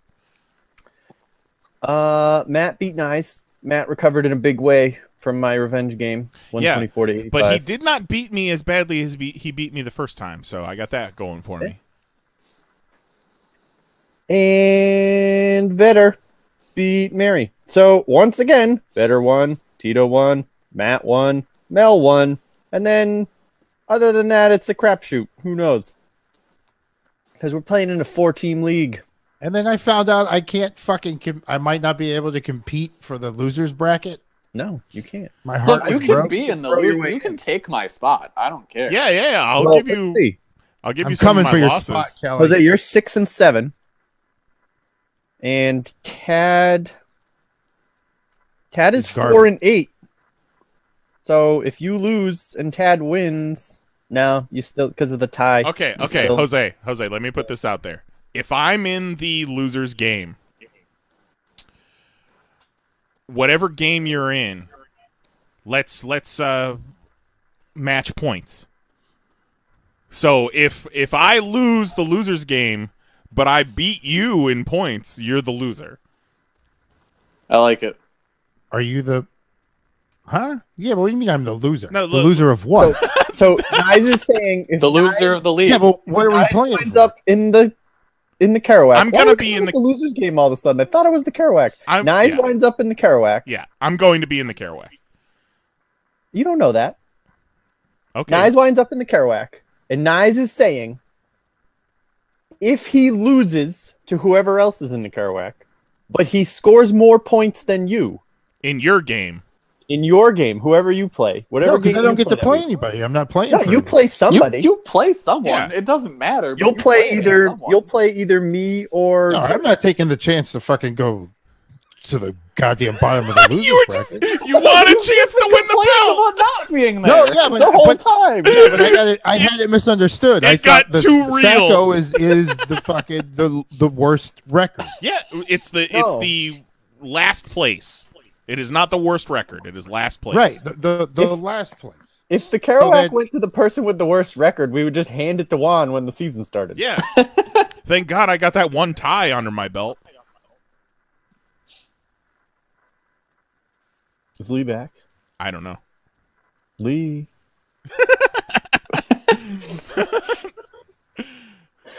I knew the bit was going to test things. I fucking checked the voicemail, and there's 11 minutes worth of voicemails, and I messaged Mahoney. I'm like, there's no way I can play all of this. We're not going to get through it. I sang you guys the fucking theme song. And I want to hear the unedited cut. There's not much content that I cut, but 3 minutes. yeah, but like content, like it's Yeah, that's true. all the good bits are in there. I cut some of the dead air, and you you had left to in when I said I was going to drown Kelly in a puddle like Dawkins. right. Yeah, that's a good joke. I like that. You one. had to repeat I thought yourself. that I would do my update at the normal time, and then you would play the mail, and I was going to say that I lost to Kelly and be like, good thing I didn't say I was going to drown him in a puddle and let it play later on. Yeah. I figured either way, Lee's not gonna like it, but let's try and make him like it the least, or make him not like it the least. Yeah. Yeah. Thanks for thinking of me, bro. Appreciate There it. it is. Okay, Lee. Good thing So- you're back. No, Your I'm team. not- it's over. Your team, the Turd Ferguson. I had to League. poop. It's over. We Your waited for team. you to tell you your update on your team. Right. Don't you want to know? You lost 79.5 to 101.5. But you did not have to lose. Because, Lee, you started Alex Collins, and he's not even playing. He was on injured reserve. 0 points right there. He plays You started- basketball. You started Nelson Aguilar again. Again, Lee. God damn it. How many weeks are you going to start him? My theory is that Goat's got a new girlfriend, and he doesn't have time for fantasy football anymore. So, perfect time for Lee to take co-ownership. Let's At go, the Lee. end? Yeah. You got one game left. Well, I Who mean, you you're playing just this like week? you're just like the face of his team now. Next year, you're going to take control. Okay. All right, Lee. This week you've got you got Mel, Lee. you're pretty much fucked. Let's take a look here. Baptism by fire, baby. You need a running back and a wide receiver and a flex. You need to text Goat and get the login information. You need to get Goat to break up with his new girlfriend. You should probably give up on Baker Mayfield. And yeah. So you hit those waiver wires, Lee. Tomorrow morning, 4:30, the waiver wire opens. So put in your picks. 4:30? Yeah. Yeah. In the morning? It goes through. Yeah, it starts up. Well, God bless. Who's picking up Kareem Hunt? Did you drop him? No, I haven't done anything with him then yet. nobody. Someone's going to hire him. The first time fucking reality and fantasy. There are jobs in the NFL for men who kick women, but not for guys who kneel on the field. Yeah. And that's not the first time reality. Years ago, I had the dude that shot himself at the strip club on my team. What the fuck was his name? Yes. I can't think of it, but he Plaxico was Burress. Plaxico. Oh, not Plaxico. Yeah, it was Plaxico Burress. It was Plaxico. Yeah, he was real good, and then he shot himself in the strip club. He had his gun in the waistband of his sweatpants at the strip club. It went off, shot himself in the thigh, and then he got arrested for having the firearm. Yeah. Who was the motherfucker that shot off his thumb? And then... No, that was fireworks. It was fireworks. Oh, it Yeah, was fireworks. John Paul Pierre Saint. Oh, yeah. Paul, where nobody heard from him. Like you hear rumblings of he may have gotten hurt in a 4th of July, and then you hear like nobody has heard or seen from him, and everyone is speculating on how much of a hand he has left. And then they release the fucking X-ray of his hand, and there's just like shit missing. Oh no! And then where's the rest of his fucking hand? And then it kind of looked like the fucking RoboCop. The thing that split in half. Oh my god! when it split, you know what I'm talking about? Dude from Black Panther. Oh, Claw. Yeah, Claw. Shit just opens up. Oh yeah, how his hand. Yeah, imagine that, but it doesn't close back and goes back to being cool. All right, It was worth it though to just hold that firework in his hand and stare in the eyes of the people around him and blow up. And I got nothing to lose. That week, one fucking snake's goddamn Dak from me. I pick up Mullins against Tampa Bay, whose defense has been garbage all year, and then you just hear Tampa Bay gets their first interception of the year. Tampa Bay gets their second interception of the year. They just stellar performance, you dicks. Lee, Zero in the chat says that his local Target had the full line of Siege Transformers. So he picked them all up. And yeah, Target's got those early, I He's guess. been playing with those during the show tonight. So So the deluxe ones, and they look pretty fucking nice. well, let's get back to the lists. I'm sorry for that, Lee, but I can't resist a bit. Oh no, I, on the other hand, am not sorry, Lee. No, he is not. Not even a little. I'll see you next year when I start year 1 of my 5 years of terror. Mary We used saw how that prediction went. Mary used Yeah, the don't perfect worry. phrase for Mahoney's fantasy football segments, and it's filibuster. about right. I'm going to go 27 hours. Mr. Mahoney goes to Washington. I'm going to save all the immigrants. All right, Just so filibuster the draft. let's. Speaking of Zero, I just went downstairs to use the bathroom and saw the mail on the counter. Picked up, there's an envelope from Zero in the mail. oh, sweet. Open that some bitch up. Figure I might as well do something while Mahoney's rambling on about bullshit.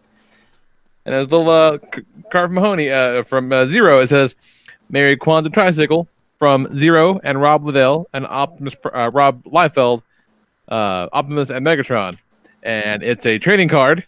Hang on. I dropped it. Shit. Zero Did Rob- referenced the Kwanzaa tricycle in the chat tonight. It's a Rob Liefeld drawn trading card with a wizard logo on. I'm not sure where it's from, but it's of Santa the Barbarian. Oh, That sounds remember awesome. I remember that. I remember that. Yeah. Created and It was a cover. It was a cover of a Wizard magazine. Maybe. Wasn't it? I think it was just the card. But yeah, they used to pack in cards with Wizard all the time. In pristine condition, this thing. Beautiful. Nice. And then 2 big-ass Transformer cards. I don't know if, like, they're all this big, or this just because it's Megatron and Optimus as well, but they're pretty... Oh, from the new TCG? Yeah. That's like your leader card. Okay, they're big. Real big. Yeah. The rest of the cards in your deck are normal size. That one's just like your big boy. I dig it. So thanks, Z. That advent calendar you've got is pretty dope, Kelly. It's kind of cool. Like, I don't give a fuck about Yu-Gi-Oh, but I love a good advent calendar, and some of those cards have been pretty cute. It kind of reminds me of the Sorcerer's card game at Magic Kingdom, and to explain it, his advent calendar, it's Yu-Gi-Oh, and every day he gets a new Yu-Gi-Oh card, and they're all Christmas themed, and it's pretty cool. Yeah, it's pretty great. So yeah, back to lists. Also, Cog is the one that I almost bought the Cog figure from the Siege line. They look great. They look fucking great. So, back to these lists after what feels like 700 years. I think it was actually one of our shortest fantasy football segments in a while. Was it though? Thank God one of them parts of it was a pre-tape. Jesus Christ. Yeah, I was wondering. I was like, how fucking long is this voicemail? How is this possible? When he first came up, I'm like, okay, cool. At least there's a time limit on the voicemail. Well, but then I thought, okay, well, he's here. It's a bit. It's been so long that he just told you, okay, tell him we have a voicemail, and it was just him on the phone on the call. It's Robert. Bits.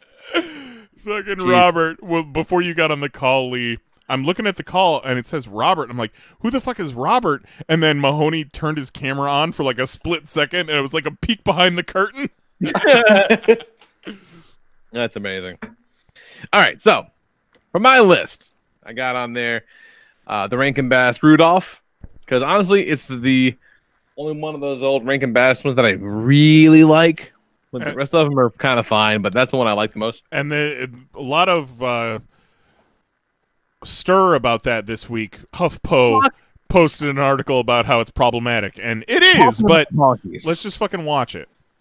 Like, because white people don't have any problems. Right. They're talking about... But, like, isn't that the point of Rudolph? It is the point of Rudolph! Yeah, but I think also...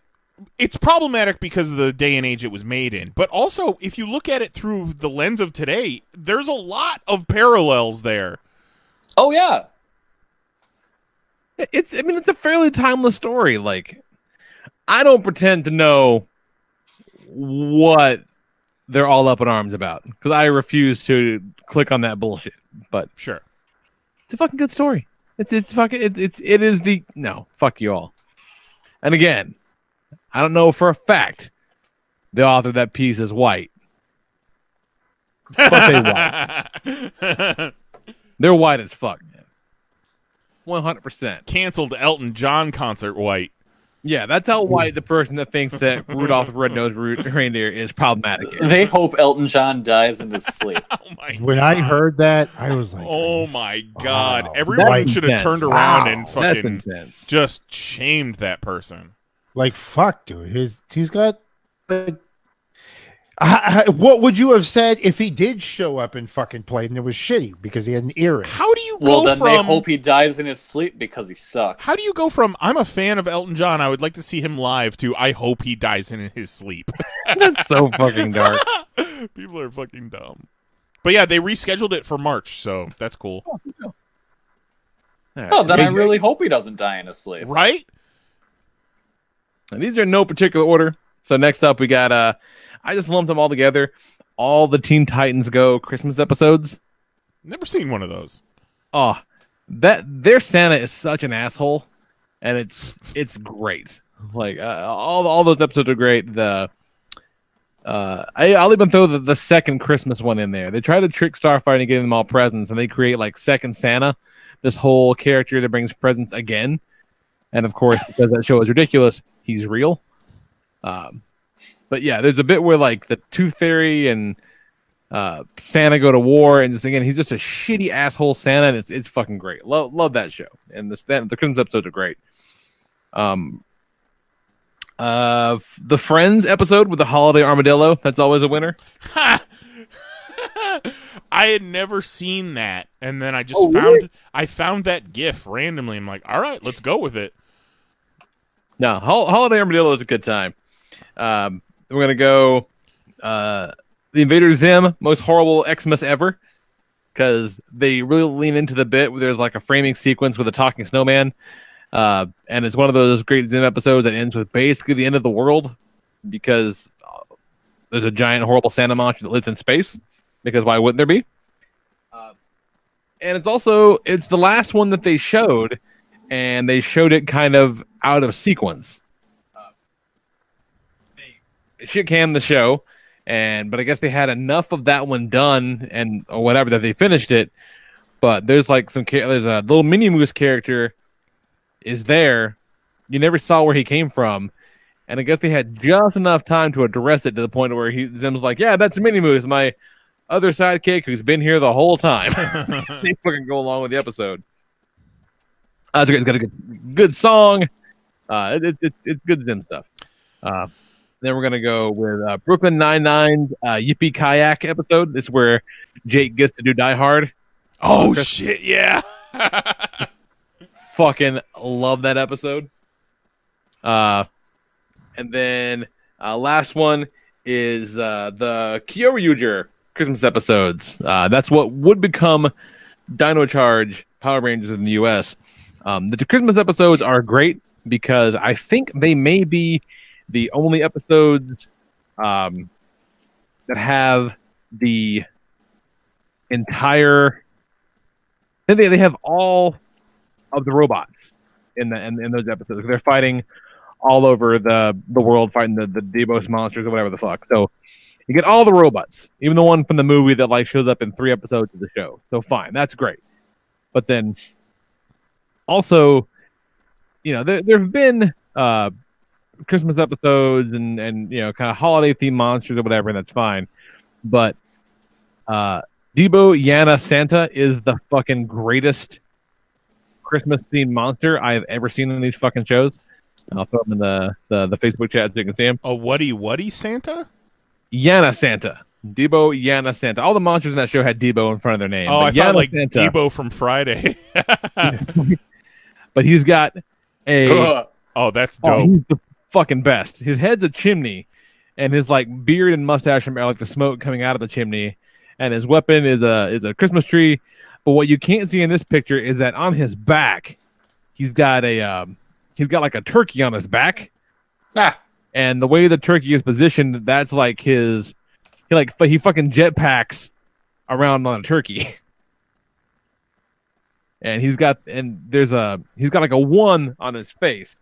And at some point a 1 comes up with a 2 shows up, and they kind of bump their butts together and they become a 12. And they took up their asses kicked, and they had the realization, oh shit, we should have become a 21 instead. We'd been that much more powerful. And then shitty math. Yana Santa is the shit, That's guys. great. I immediately went to see if there's a toy of that, but I could not find it. There is not one. I don't believe there is. They didn't really do a whole lot of monsters. And he almost the American Christmas episode for that show is also kind of great because Santa shows up and just hangs out with the Power Rangers, and they just roll with it. Well, They're hello, like, oh, Santa. the monsters are trying to ruin Christmas, and they're like, oh shit, yeah, Santa will help. And I'm like, wait. None of these grown ass people are like, wait a minute, Santa's real? They're just like, oh shit, yeah, we better go fucking smash a monster with a sword the size of a cell phone tower. Yeah, but these are we're gonna save the day today. These are grown ass people with giant robot dinosaurs. So yeah, so maybe that does buy a little bit of goodwill. I don't know, but fucking Yana Santa is the shit, you guys. It's a great show. Yeah, I love it. So yeah, what you got, Knize? Well, shit. Here we go. All right, number 6, I'm going to go with Bozo, Gar, and Ray, WGN Christmas Classics. Now, let me explain this a little bit. Growing up in Illinois, the Bozo Show was a huge deal. I got to go once. I wasn't in the grand prize game or anything, but I got to see it live, which was super cool. And then my mom was a big fan of these black and white stop-motion shorts that they would play like back in the day on WGN. One of them in particular was called Hard Rock Coco and Joe. This Bozo, Gar, and Ray was essentially a documentary about Ray Rayner and how he kind of helped WGN, and he had a kids show, and then from that came the Bozo Show. And then while they're showing this documentary, they're showing these little Christmas shorts in between them, including the Hard Rock Coco and Joe one, which, if you've never heard of Hard Rock Coco and Joe, I would YouTube it. It's super creepy and old, but the song's great. And it's just one of those things that I'm sentimental over because my mom's a big fan of it. But it's one of those documentaries that aired like once or twice in the mid-2000s. It's from 2005. But like now you can't even find a torrent of it, or like WGN plays it, but like there's no files that I can find. Apparently, I found a Facebook group that's a fan of the Bozo, Gar, and Ray special, and apparently VHS tapes of this special go for big bucks on eBay. Really? Yeah, I thought that was funny. I'm going to echo Vetter with my number 5, Saturday Night Live. Any of their Christmas stuff. Specifically, I listed off here Dick in a Box, the I Wish It Was Christmas Today song, Oh yeah, the yeah, Hanukkah yeah. song, TV Funhouse Christmas Time for the Jews, Drunk Uncle, like so many more. Oh, drunk. That's the skit that fucking turned me on him. Yeah. I would say the same for Bobby Moynihan. Drunk Uncle was his saving grace. And then after that, I was a big fan. Number 4, I'm going to do a twofer. South Park, Mr. Hanky the Christmas Pooh from 1997, and Mr. Hanky's Christmas Classics from 1999. Nice. The first one because it introduces Mr. Hanky, which in 1997, a singing Christmas piece of shit animated out of construction paper was one of the most off-the-wall things you could think of or see on television. And I loved it, and I forced my parents to watch it that Christmas, like on Christmas morning. And then the Mr. Hanky's Christmas Classics is basically a variety show, and it's got a bunch of songs, little skits, and they did the album that came out with it. And some of those songs on there are like my go-to versions of those songs. The duet between Jesus and Santa Claus. Oh yeah, in the lounge, like that shit is so good. Love it. Number 3, I'm going to go with the Christmas Toy. It is a little known, kind of obscure Jim Henson Muppet special. Oh, that's a good one. 1986. It's hard to find. You might be on YouTube, might be on torrent, but they aired it very rarely to the point where growing up I had this VHS tape with like all the Christmas specials on it. And Christmas Toy was right at the top. And it's basically the same story as Toy Story, but with Muppets and done 10 years before Toy Story. It's the tiger stuffed animal is the Woody, and he hears about Christmas. Like they tell him the concept of Christmas, and he's like, well, fuck that. I don't want some new toy replacing my ass. So he goes on a trek to like sabotage Christmas, and the new toy is basically the Buzz Lightyear, but it's a chick like space woman, like a space warrior. No shit. And some of the best stuff about that special is, you know, they in Toy Story, whenever the humans are around, they all have to drop. They have to pretend like they're toys. In the Christmas Toy, if they get caught like out of place, they die. And then they just get like fucking scooped up and placed in the corner. They're no longer living toys. It's so great. It is such 80s Muppet goodness. I can't recommend it enough. I will have to look that up. My number 2, The Office. All of The Office Christmas specials, to the point where I have ranked every single one of them. Let's go. I really thought your entire top 6 was going to be Office episodes. Number 7, Moroccan Christmas from season 5. Not a huge fan of it. It's the one where Meredith lights her hair on fire and they all do an intervention on her. Number 6, Christmas Wishes from season 8. Oh shit, I did season numbers and then I did years on some of these. Fuck. So Christmas Wishes, it's the one with Robert California. He had just broken up with his wife. Not a stellar episode. Number 5, Benihana Christmas. Michael photoshops his face onto his girlfriend's divorced husband's face in a family picture and sends that out as his Christmas card. And then she breaks up with him, and then the guys take him out to Benihana and get him drunk, and then they bring 2 Benihana waitresses back to the office, and he can't figure out which one's which because they're both Asian chicks. Number 4, Classy Christmas, which involves the Jim Dwight snowball wars, where Dwight has a wig of every member of the office so that he can get the drop on Jim. Number 3, Secret Santa, which is the one where Andy sends Erin the 12 Days of Christmas and she gets scratched up by a bunch of birds. What the fuck was the Oh, that's right. the A plot of Secret Santa? I forget. Number 2, Christmas Party. It was their first Christmas episode. Michael goes, they were supposed to do $20 limit for their Secret Santa. Michael buys a video iPod and gives it to Ryan, and then he turns it into Yankee Swap, which, a.k.a. Nasty Christmas. And number 1 of the Office Christmas specials, Dwight Christmas. Pennsylvania Dutch Christmas, Dwight as the Bellschnickel. Cheer or fear, are you impish or admirable? Have a Bellschnickel ornament on my Christmas tree right now. And then number 1 all time, now that we're done with The Office, number 1 all time is Mickey's Christmas Carol from 1983. This was my version. Yeah, that counts. It's the jam. 100%. I mean, it did get released in theaters, but I know it as a TV special. And also, I loved it was 3 or 4 Mickey Mouse shorts beforehand. There was the one with Mickey Mouse, Pluto, and Chip and Dale are in the Christmas tree. There's Donald having snow wars with his nephews.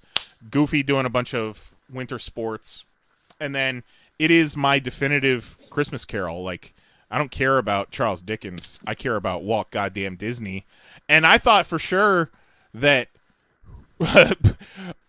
Scrooge came from Mickey's Christmas Carol. I didn't realize there was an Uncle Scrooge before that. And how fucking great is that they had a Scrooge and they're like, oh yeah, we got a Scrooge. Let's make a Christmas Carol. Let's put him in there. Let's slot him in. Be fine. I love Mickey's Christmas Carol so much to the point where I saw the Muppet Christmas Carol and I'm like, that is trash. I have a soft spot for the Muppet one. My wife loves it, and it's not trash, but it is post Jim Henson's death, and it is a little bit of wrong-sounding Muppets. I think it's the first one post Jim Henson. And it's not quite Mickey's Christmas Carol, but it'll do. And then I have a whole, I didn't put the 4 big ones on my list: Grinch, Rudolph, Frosty, Charlie Brown, because I feel like those are givens. But I would consider Mickey's Christmas Carol up there as like Robin Givens, one of the big dogs. Saw that new Grinch movie. What'd you think? Fell the fuck asleep. Oh, that Jim Carrey. I fell asleep right around the time he started actually stealing Christmas, and woke up in time to be like, "Hey, I'm sorry." So I missed the part. Yeah, I missed where you go. I missed what you go for. Well, that's not, great. If we can get a showing on MoviePass, I'm all about it. Good luck. Thank you. I'll need it. For you. I'll need it. It's MoviePass. Yeah. I could go see Bohemian Rhapsody tomorrow if I want. At 1:35 p.m. Hope you're off. I am. Solid list. Solid list. Thank you. Let's see. Juggalo John writes in. He says, emailing my list to make it easier to read, but I wanted to tweet them all too, so anyone can get the links to the videos. So if he does find this, he says it on Twitter. So if you want to check that out, check out our feed, you'll see those there. Yes, I retweeted it from the PoP account, and he does have YouTube links for all of these. Yeah, which is awesome. Very, very much appreciated. He was all about this, man. Like, Juggalo John has he's a big supporter of the show, which I appreciate. But he also has one of those profile pictures that looks like he's going to murder you in your sleep. And also his name is Juggalo John. So, like, you don't think he's going to be big into Christmas, but boy, howdy is he. Love that guy. Juggalos love Christmas. The Juggalos are going to... Well, there's the Psychopathic Records Christmas album. And it's a lot of fun. Not gonna lie. You know, I know John... I know Lee, and I know Jose's lady used to be a Juggalo too. So, but like, I've come around on Juggalos in a big way, and I seriously think Juggalos will save the earth. Okay. I mean, I wouldn't go that far, but well, like, yeah, they were taking on the FBI when the FBI classified them as a gang, and they're like, "Fuck that, man, we're cool as shit." They're gonna. Like, I want the Juggalos in my corner, is what I'm saying. When the revolution comes, I'm gonna get me a Hatchet Man. That's a very good point. That's true. I'm gonna get me a Hatchet Man tattoo. Whoop whoop. That's right. And tell a tattoo guy, can you make it look faded like I had it for a while? Right. Can you make it look grading. like? Yeah. Can you make it look like somebody did this with a pen in a holding cell? Yeah. Do it like a prison. That's funny. All right, so he writes and he says, honorable mentions go to John Denver and the Muppets, A Christmas Together. Yeah, I've never seen that. I had the album, though. Yeah, same. He references the album is something so many of us have in our Christmas album collection, but that is the special it came from. That's one of the best 12 Days of Christmas that you'll find. Because it's the best, I would say. It's got Piggy going, 5 gold rings, ba-dum-pum-pum. Yeah. That's pretty good, man. Thank you. That's a really good Piggy. Piggy. Not bad. I mean, Piggy, Fozzie, Yoda, they're kind of all the same wheelhouse. I mean, that's true. Yeah. Next up, the Team 4 Stars Dragon Ball Z Abridged, the plan to eradicate Christmas. My brother-in-law has been trying to sell me on the Dragon Ball Z Abridged for like 12 years. I can't get around to watching it, but apparently it's good stuff. It says I love Christmas specials, and this is the crew doing that with the DBZ movies. It appears to be the cooler movie done up and dubbed over. So let's check that out. Then he says the next is the best Christmas pageant ever. This is my mom's favorite, and has a special place in my heart, and it stars a young Fairuza Balk. So there you go. Nice. Just I've like never heard of that before in my life. Next up, the Sherry Lewis Christmas concert. Yes, the Lamb Chop Lady. Google young pictures of her from the start of her career, and my God, the woman was beautiful. These pics are so left field, man. I love it. Funny, it's a big Christmas concert by a Jewish woman. So yeah. Okay, now on to the main list. Top 6. Number 6 is The Snowman. One of the best animation pieces ever, and he is fucking right. Yeah, it's a beautiful special. Hate that I slept on The Snowman. That's actually a perfect fucking pull. This is the one with Michael Keaton? Great. What's that? This is the one with Michael Keaton, or the one where Shannon Elizabeth gets fucked with a carrot? No, you're thinking of Jack Frost. No, The Snowman's great. I think it's all silent if memory serves. Yes, it's all silent, just music. Yeah, just beautifully animated. Like, yeah, that's a great one. That's a great one. Sounds boring. It's really good. He said the other one had fucking. Where's the fucking? Oh, that is the superior Jack Frost for sure. Says, I want to see Jack Frost nip at something else other than noses. Let's go. Where's the carrot already? He did put the Zim most horrible Xmas ever, but better than I did. He included a fucking link to Vimeo, so that's great because that is a lot of fun episode. Next up, number 4, Christmas Eve on Sesame Street. Yeah, some of these I never even heard of them. Yeah, and I was big into Sesame Street. Yeah, not familiar at all. This one, again, never fucking heard of this. The Glow Friends Save Christmas. Is that like Glowworm? Is that I have a bunch of toys from the show, too. The turtle was my favorite. And sure as shit. Yes, they're like glowworms. Glowworms. Yep. Mm-hmm. But this old lady they're fighting is a real asshole looking. And the lady rides a moose whose face straight up looks like a dick and balls. Oh, I mean, Joe Campbell style. So For sure. more like a moose knuckle. Not bad. Number 2. Number 2, The Tick Loves Santa. So from the 90s Fox Tick cartoon. Yeah, that's a good. I totally forgot all about that one. That's a great one. That show was fantastic. And finally, number 1, A Muppet Family Christmas. Something I always have to watch. Had it on VHS for years, but had to find it online now. And the link he sends, again, you can find that on our Twitter, has the old 80s commercials included in it. Oh, that's the fucking best. That's cool. That VHS tape I had of all the old Christmas specials, it had all the commercials, and it was like these days, you don't want to watch commercials, but just to get that fucking nostalgia whiff, man, it's so great. Ben And makes a that great one, point. I believe had a Muppet Baby segment, right? Yes, it had. Ben makes a great point about Muppet Family Christmas in his list. I don't want to spoil it, but it had they watched an old home movie, which was the Muppet Baby puppets from Muppets Take Manhattan doing a little song. I forget what song they sing. Yeah, that's right. The Fraggles were living. It all took place in Fozzie's mom's house, and the Fraggles lived in the basement. And the Sesame Street characters showed up, and it was all the Muppets in one house at one time.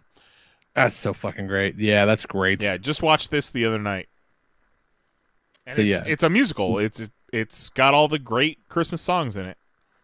It says, hope everyone makes a playlist of all these for the holiday. Yeah, so go check us out. Hit us up at Panels on Pages on Twitter, and you'll find links to all these. It's fucking winners one and all, man. Yeah. Thanks, John. That's a great list. So what you got? What you got, Kelly? Did we lose him at the worst possible time? Kelly, he's muted. He's playing, okay. He's still there. I'm in the middle of a piss. Hold on. Let me rip off Ben's list since we were just talking about it. Number 1, Charlie Brown Christmas. The soundtrack is a yearly staple in my house around the holidays. Yep. Number 2, A Muppet Family Christmas, which he calls the Infinity War of the Muppets universe, only happier. And it is 100% true. Number 3, Emmett Otter's Jug Band Christmas. Paul Williams rules, and so does Jerry Nelson. Number 4, Will Vinton's Claymation Christmas. Some really cool stuff in this one. Yes. Heard of that. I don't even know what that is. It's the fucking California Raisins. Oh, okay. It's a bunch of different segments in claymation of different songs, and then it ends with the California Raisins doing Rudolph the Red-Nosed Reindeer. It's the one that has that awesome claymation Carol of the Bells with the anthropomorphic bells in it. Oh, and the dinosaur, the little purple dinosaur guy. Yes. I'm looking at some images on Google now. It's hosted by 2 dinosaurs. Yeah. Yes. I know what. Okay, I know what this is. No, it's great. It is absolutely great. Number 5, Jim Henson's The Christmas Toy, a proto Toy Story with Muppets. And then number 6, Rankin Bass's Rudolph the Red-Nosed Reindeer. The Bumble freaked me out as a kid. Now I just want Rudolph to tell Santa and company to kick rocks at the end. He realizes half his list is Muppet related. Those felt fuckers just scream Christmas to me, I guess. Solid. And also to remind everyone, and I put this on my Twitter again this year, that Dolly Named Sue is all of us You know, the doll on the Island of Misfit Toys. Everybody always wonders what's wrong with that doll. What's wrong with that doll? And then one of the creators came out in like 2007 and said that she has self-esteem issues. She has low self-esteem issues and psychological problems.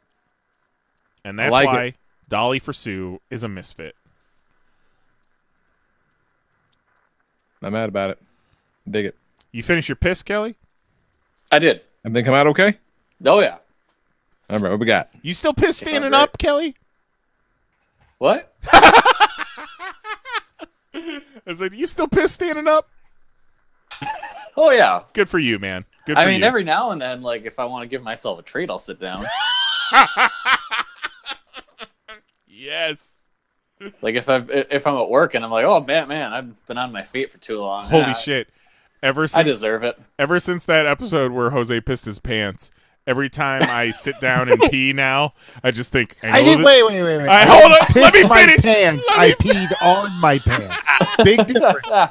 Big difference, because people who haven't listened, that sounds like I pissed my pants. No, I did not piss my pants. I was taking a piss, and I peed all over my pants. And every time I sit down to pee, ever since that episode, I'm just thinking to myself, angle of the dangle, angle of the dangle, angle of the dangle. Don't piss your pants. Yeah. Don't piss your pants. All right. So my list got 3 honorable mentions. Number 1, the first regular show Christmas special, because it's fucking insane and opens with an elf trying to murder Santa Claus. Oh my god. And Santa survives because he is wearing a bulletproof vest. It's fucking bananas. Like, that whole special is insane. That show is nuts. Yeah, no, that show's great. All of the Other Reindeer is a great special. It's like kind of animated with all paper looking stuff. It's really cool about a dog named Olive, and she is convinced that she is supposed to go to the North Pole and help Santa fly after Santa on TV says all of the other reindeer, and her friend misunderstands and thinks he says Olive. That's great. That's great. I love that bit. It's great. If you've never seen that one, you should see it. No, I never have, and I heard you say it. I was like, "Are you saying all of or olive?" So that's funny that's the bit. It reminds me of. That's pretty great. It's a fun special. You remember in the Santa Claus where there's the rose such a clatter? Right. Love that shit. My other honorable mention is the Mystery Science Theater 3000 episode that riffs on Santa versus the Devil, which is this insane Mexican Christmas movie where Santa and his good buddy Merlin fight Old Pitch. That one. Oh yeah, I've seen that. It's nuts. Yeah, it's completely insane. All right, number 6, the Bump in the Night Christmas special. Are you guys familiar with Mr. Bumpy? Bump in the Night. Wow. In this special, Mr. Bumpy and his good pal Squishington go down to the North Pole to steal as many presents as they can get their hands on. Fuck yeah, they do. So they steal all these presents from a bunch of like robot Santas, and they come back, but on their trip back, a hole in the bag rips, and they deliver all of the presents for Santa that year. On accident. Fuck yeah, dude. Bump in the Night, highly underrated. Hell yeah, Bump in the Night. A plus, sir. I was going to ask you, did your in-laws ask if Hulu had Freeform? It's funny that you say that because that Disney special me and Mary watched tonight was originally aired on Freeform. Oh, that's not bumping them. You can get the Bump in the Night complete series on Amazon for $9.46. Well worth it. And they credit in the credits it lists Mr. Bumpy Of just course. an actor, like Yeah. as the person in the show, Mr. Bumpy course. Skillington, and then David Blyman Kocha, the director. That's fucking awesome. Number 5, the community episode Abed's Uncontrollable Christmas. Yes. Oh yes. It's the claymation episode that is all Yes. inside Abed's head as he has a breakdown. I would also like to throw in there the very sunny Christmas that has the claymation bit where Frank says it's a Lamborghini shitbird. That one might be better. God damn it. Yeah, those are both good. Yeah, I had those as honorable mentions, like on the same line because they're very similar in style. Number 4, Scrubs season 1 episode 11, my own personal Jesus. All right. In that episode, Turk works in the emergency room on Christmas Eve, and after spending that night, he loses his Christmas spirit. And as things go on, he helps find this missing pregnant girl and gains his Christmas spirit back as they deliver the baby safely. Well, ain't that nice? It's a very good episode. I am a big Scrubs fan. I love Scrubs. I would not have guessed that about you. The Scrubs is like my favorite show ever. I've watched that series so many times. No shit. Yeah, it's a good time. We're all very number- interesting, aren't we? Number 3, SpongeBob SquarePants episode Christmas Who? I almost had that one on my list. That episode's tremendous. Yeah. This is the episode where SpongeBob learns about Christmas and then spreads the word to everyone in Bikini Bottom. And then once Santa does not come, they all treat him very poorly.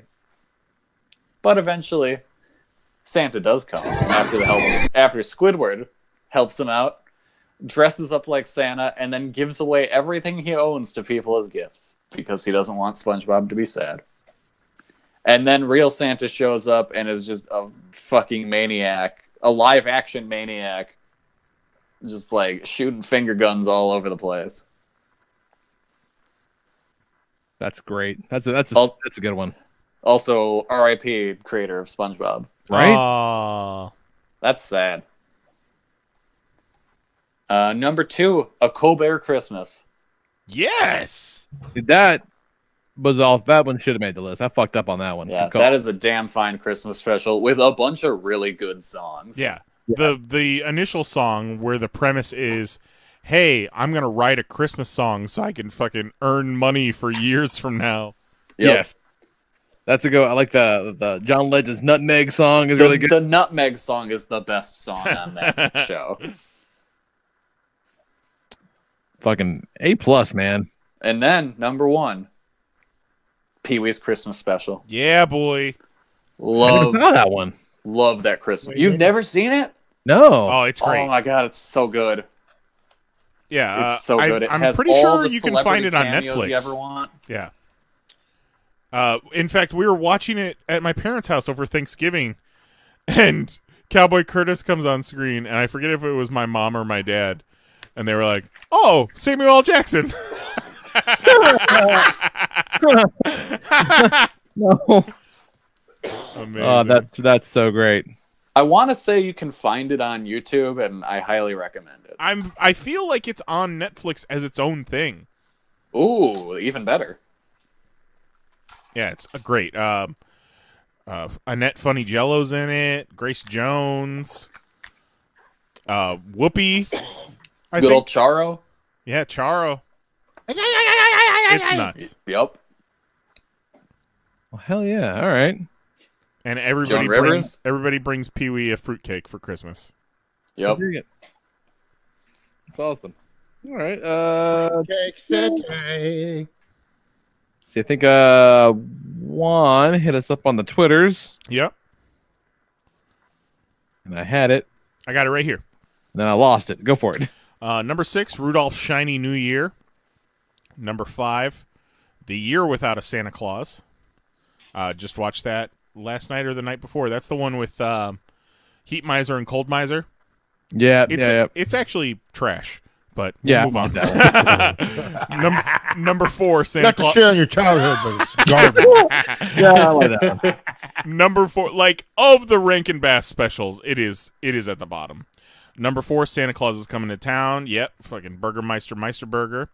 Number 3, the first episode of The Simpsons, and I had it on my long list, the Santa's Little Helper episode, and I didn't realize until Juan said it, but yeah, it was kind of the premiere of the Simpsons show. Oh, definitely was, after Tracy Ullman. Number 2, Ziggy's Gift, which I can only assume is Ziggy the cartoon, like the newspaper Ziggy in a Christmas special. And then number 1, he put Rudolph the Red-Nosed Reindeer, and he said 6, 5, 4, and 1 are of course the Rankin Bass versions. Obviously. Rudolph's Shiny New Year is also trash, but I won't hold that against him. Your childhood's garbage, is what he said. I like Santa Claus is Coming to Town because it's basically like Batman Begins. Yeah, but it's the Santa origin story. Yeah. My favorite of those is definitely Year Without a Santa Claus. How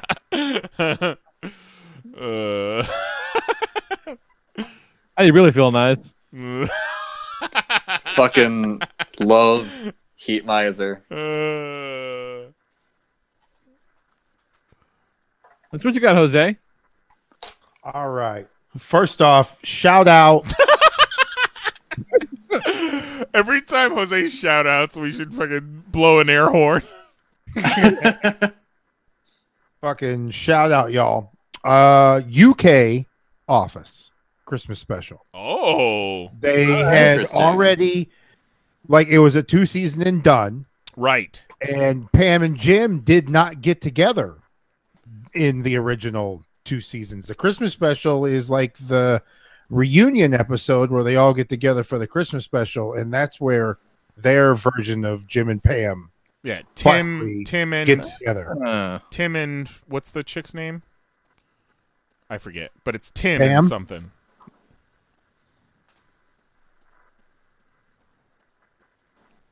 No? Anyhow, move on. So shout out over our overseas peeps. Number 6, I got Grinch. Yeah. The Jam. Fucking Dr. Seuss. You're telling I love Dr. Seuss. You're telling me it's a Dr. Seuss cartoon?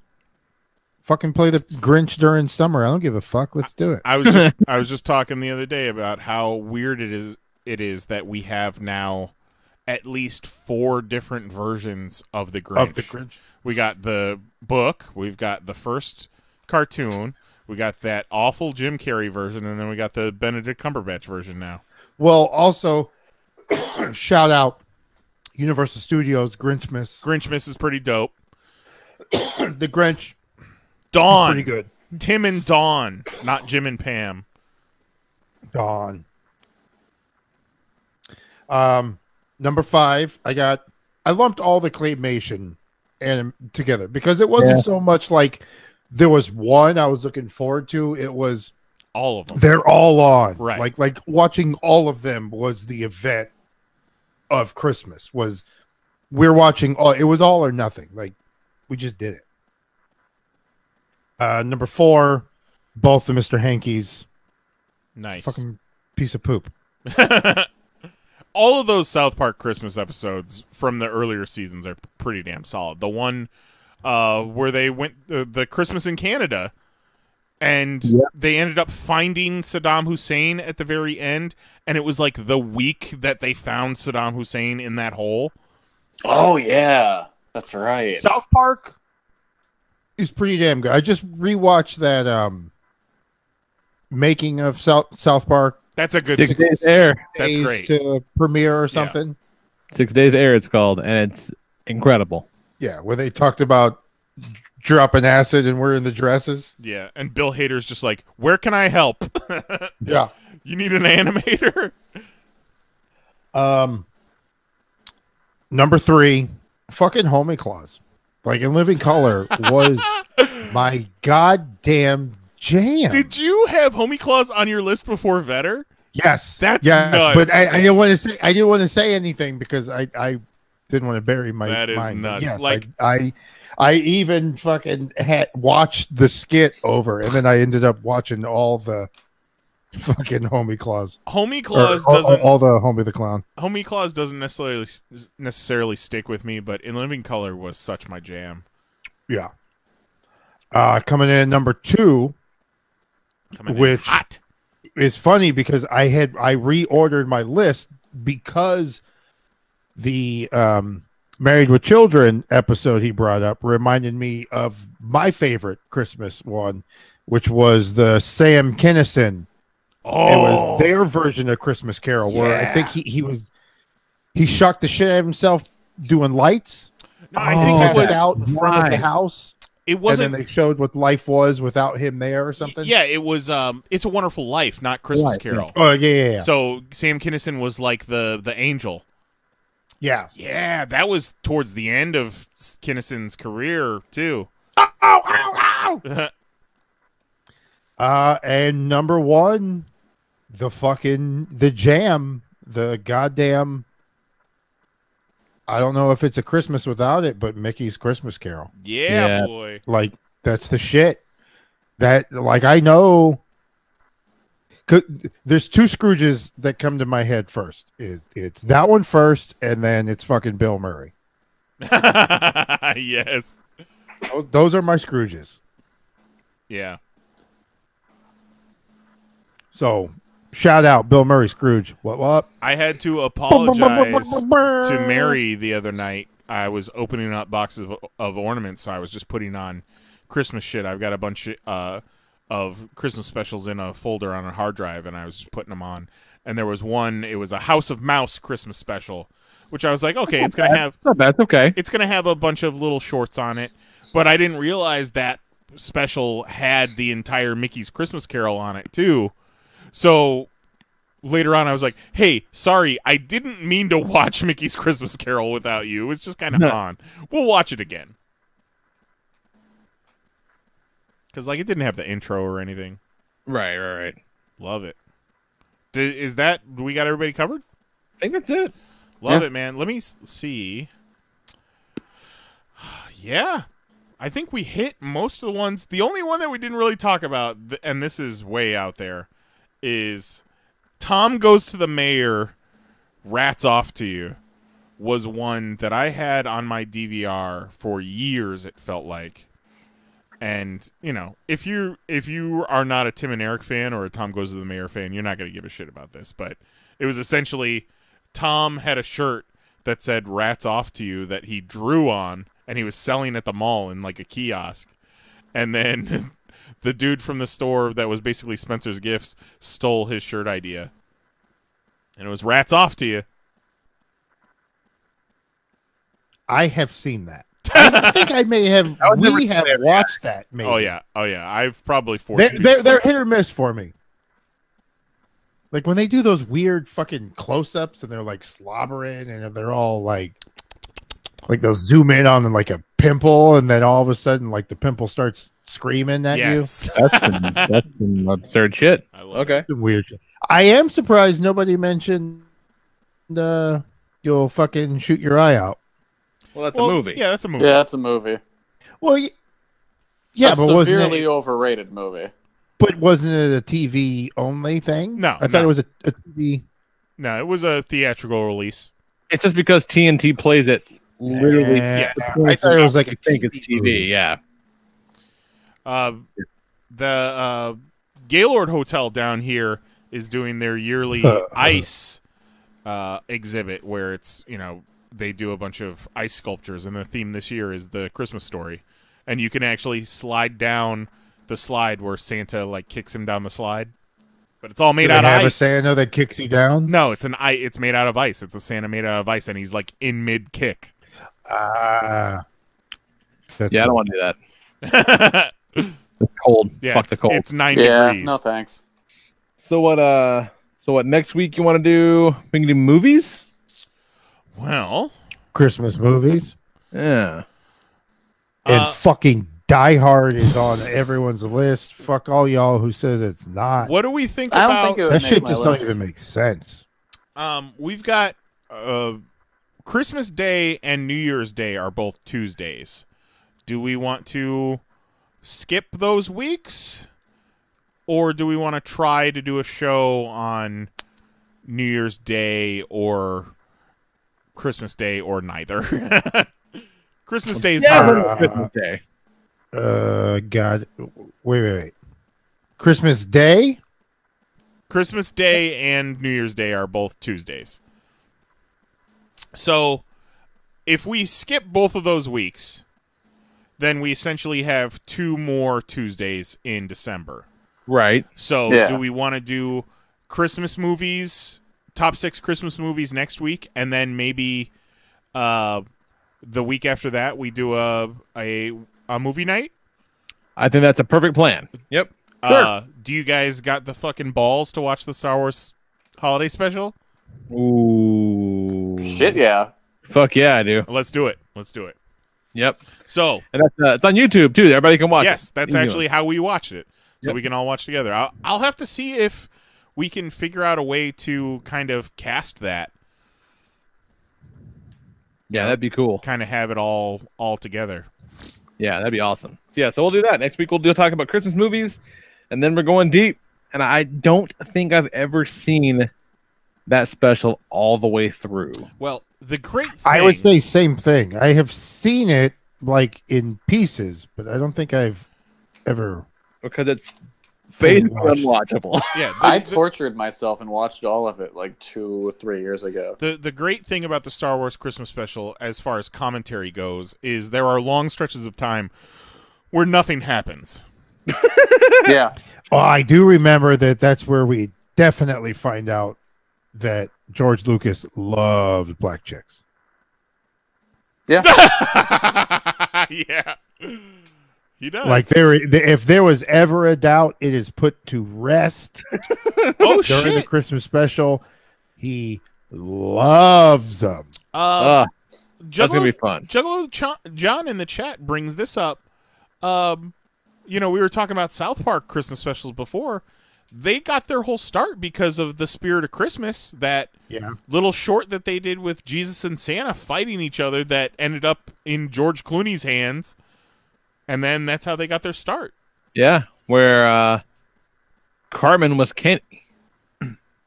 Yeah, I think so. Yeah. There was like a whole the roles weren't fully fleshed. Remember out. when Milhouse was black, or was it? Was Smithers also black, or was it one or the other? I know Smithers was black. It was Smithers, not Milhouse. Okay. Yeah, Smithers was black for like 5 minutes, and then they're like, "Hey, we can't have this old rich white man having a black manservant." Yeah, he's yellow now too. Yeah. Yeah. All right. Yeah. Movies Simpsons got woke real quick. Movies and Life Day. I like it. Great. Let's get the fuck out of here. Yeah. The problem with comic books is the ink comes off on your hands. Every time you turn a page, you have to wash your hands. And then also next week we'll be able to talk about Avengers trailer. Oh, that's right. Yeah, should have that too. Hopefully. Yeah. Just as long as no more presidents die. Thanks. Yeah, that's just so fucking irritating. Yeah, especially since it happened like almost a week ago. Yeah, right. Exactly. Not even news anymore. So yeah, Put that motherfucker in the ground already. He's 1 million years old, and he wasn't that great to begin with. No, he was a one-termer. Like, people are acting like he got elected for a full 8 years. Yeah, no, not even. Well, whatever. He got dunked on by Bill Clinton. So Daredevil 612, the much ballyhooed death of Daredevil, was a real fucking roller coaster of emotions. Didn't know how to feel about it at first. Kind of like The Good Wife and Will Gardner. So exactly like The Good Wife. So have you been keeping up with this one, Kelly? No. All right. So the Charles Soule run was had a tough beginning, but overall, he didn't go the way of poor Andy Diggle. Andy Diggle fucked up Daredevil so bad he can't work in comics anymore. So he should email Ethan Van Sciver, see what's up. Yeah, right. But this thing began with Matt basically gets hit by a car, saving some kid. Comes out of it saying, "Oh shit, like, look, we don't know how much time we got left, so let's fucking get it together. Let's take out Kingpin. Let's fucking do it. He's a mayor of New York. We know it's fucked up. Let's take him out." And so this is the end of that. Like, all the stuff he's doing comes to a head. Fisk goes on trial, ends up resigning, and then he fucking, comes to on the operating table. All it's been a dream. He got hit by a car. None of this shit happened, So he's laying on the bed, and he fucking dies. Like, in the fucking hospital, he fucking dies. But the whole thing is, he's going in his head talking about like, oh, he realizes it's all been a dream, and so it's like nothing happened, nothing changed. Like, no, I fight it and it comes back, and I fight it and it comes back. I fight it, it comes back, and so 2 pages of black, and then the blip of the EKG, but he comes back to life to fucking fight again, it's kind of beautiful. Like, it's really, really well done. I liked it a lot. It hit me, but there's a minute where I'm like, they can't really fucking kill him. We already know the new volume starts up in February or whenever the fuck, but like, maybe it's not gonna be him, but he comes back. Like, it's good. It is really well done. That being said, I am all on board for Zdarsky and Tichetto. Yeah, that's gonna be great because, man, there's a guy who doesn't draw nearly enough comics. It's real good. So they did the Dead Man Logan #1. It's just the next episode of Old Man Logan. So, but they got you to buy 2 $5 issues in a row, nerd. Yeah. Fucking bullshit. Fucking bullshit. That's all I gotta say, but that is all I have to say about that. It's bullshit. Enjoyed the combo of the last issue of Marvel 2-in-1. And Fantastic Four #4 was pretty good, I guess. Although they're doing this thing where they keep talking about this adventure Iceman had with the Fantastic Four that didn't actually happen. And they're making cute little notes about how, you'll see the story someday. And I'm like, no, that's fucking dumb. You have all these characters. There's no reason to make up other shit that happened in the past. That's just needlessly complicated. But still do love Val. He's great.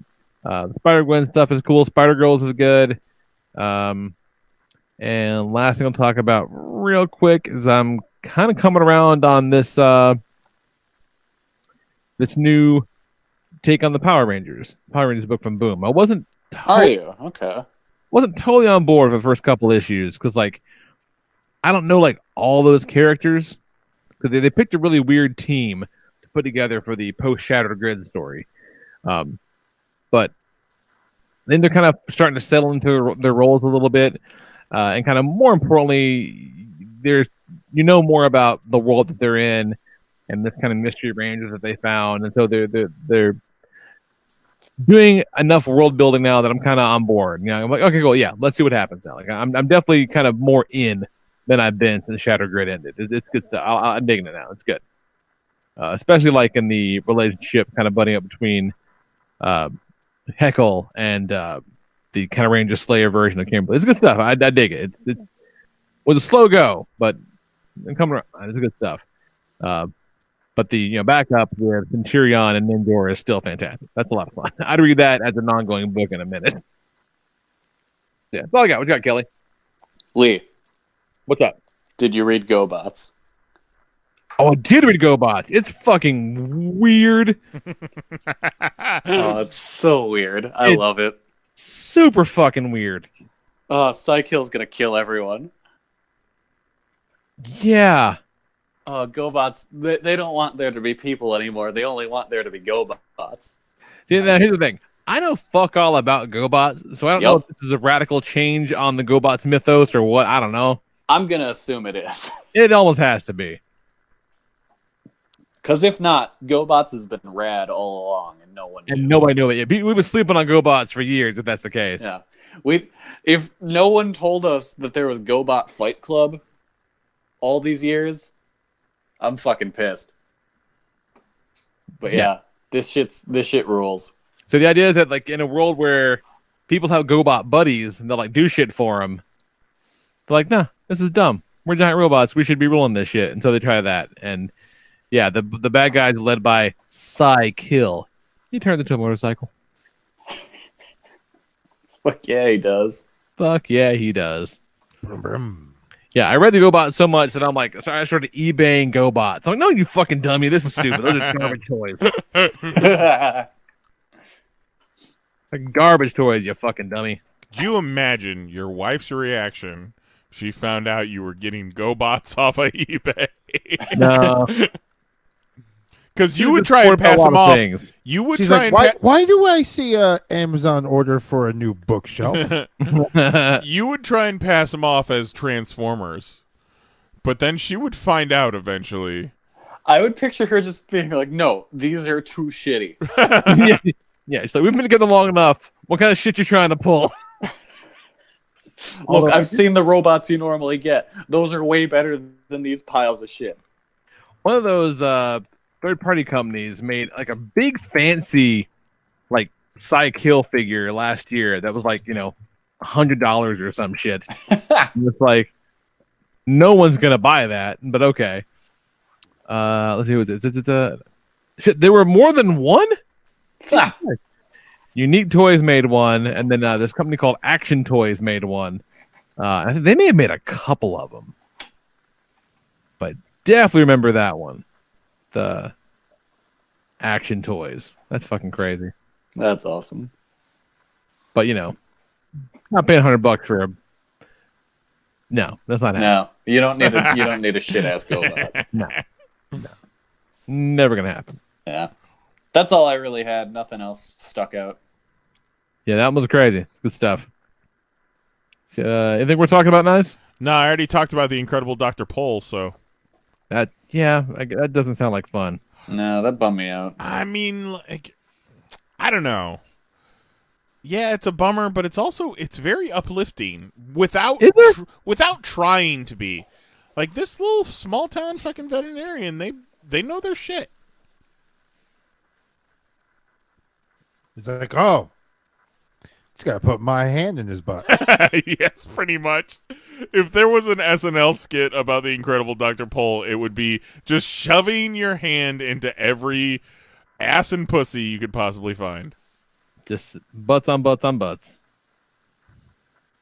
This one that we watched tonight, he didn't want to get his clothes dirty. They usually wear coveralls when they go out onto farms.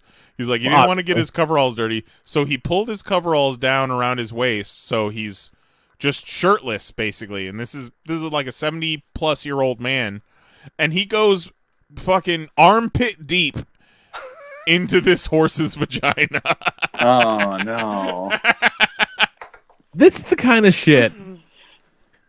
This and the shit that my mom watches horrible television. And it's like, I don't know how the fuck we're not on TV. Because they will put clearly anything on TV. Yeah. Hey, Knize, speaking of being armpit deep in vagina, tell us about the time you wore a Slipknot shirt to a Broadway show. I feel like I've told that story on this show before. So it was my first time being in New York with my ex-girlfriend and her family, and we had plans to go see Dirty Rotten Scoundrels with John Lithgow on Broadway, but I thought we were going back to the hotel before we went to John Lithgow was in the thing. Yeah.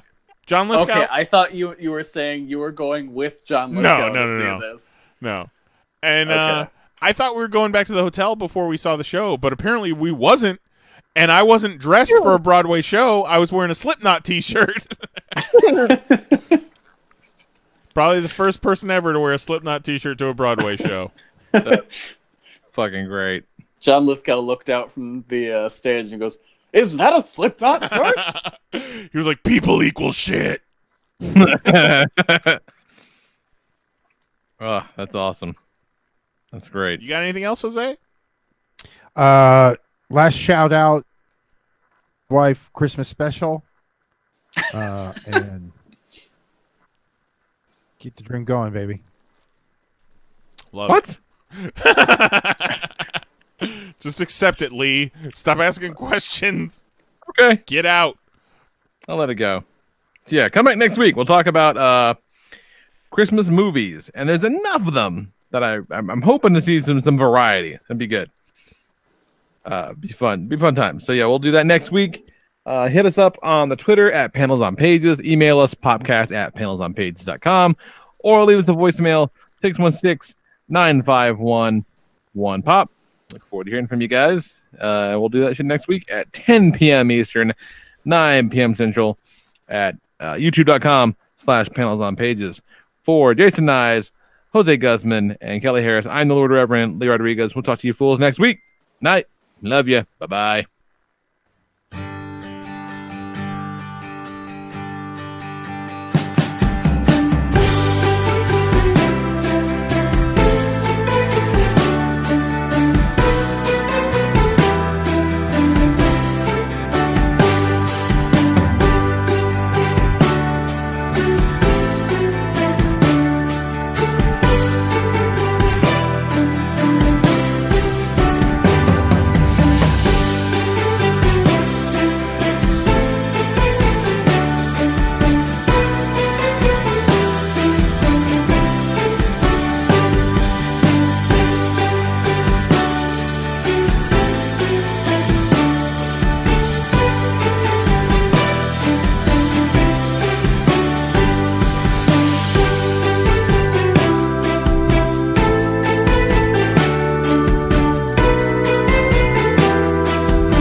That was wonderful. Bravo! I loved that. Oh, it was great. Well, it was pretty good. Well, it wasn't bad. Well, there were parts of it that weren't very good, though. It could have been a lot better. I didn't really like it. It was pretty terrible. It was bad. It was awful. It was terrible. Get him away! Hey, boo! Boo! Boo!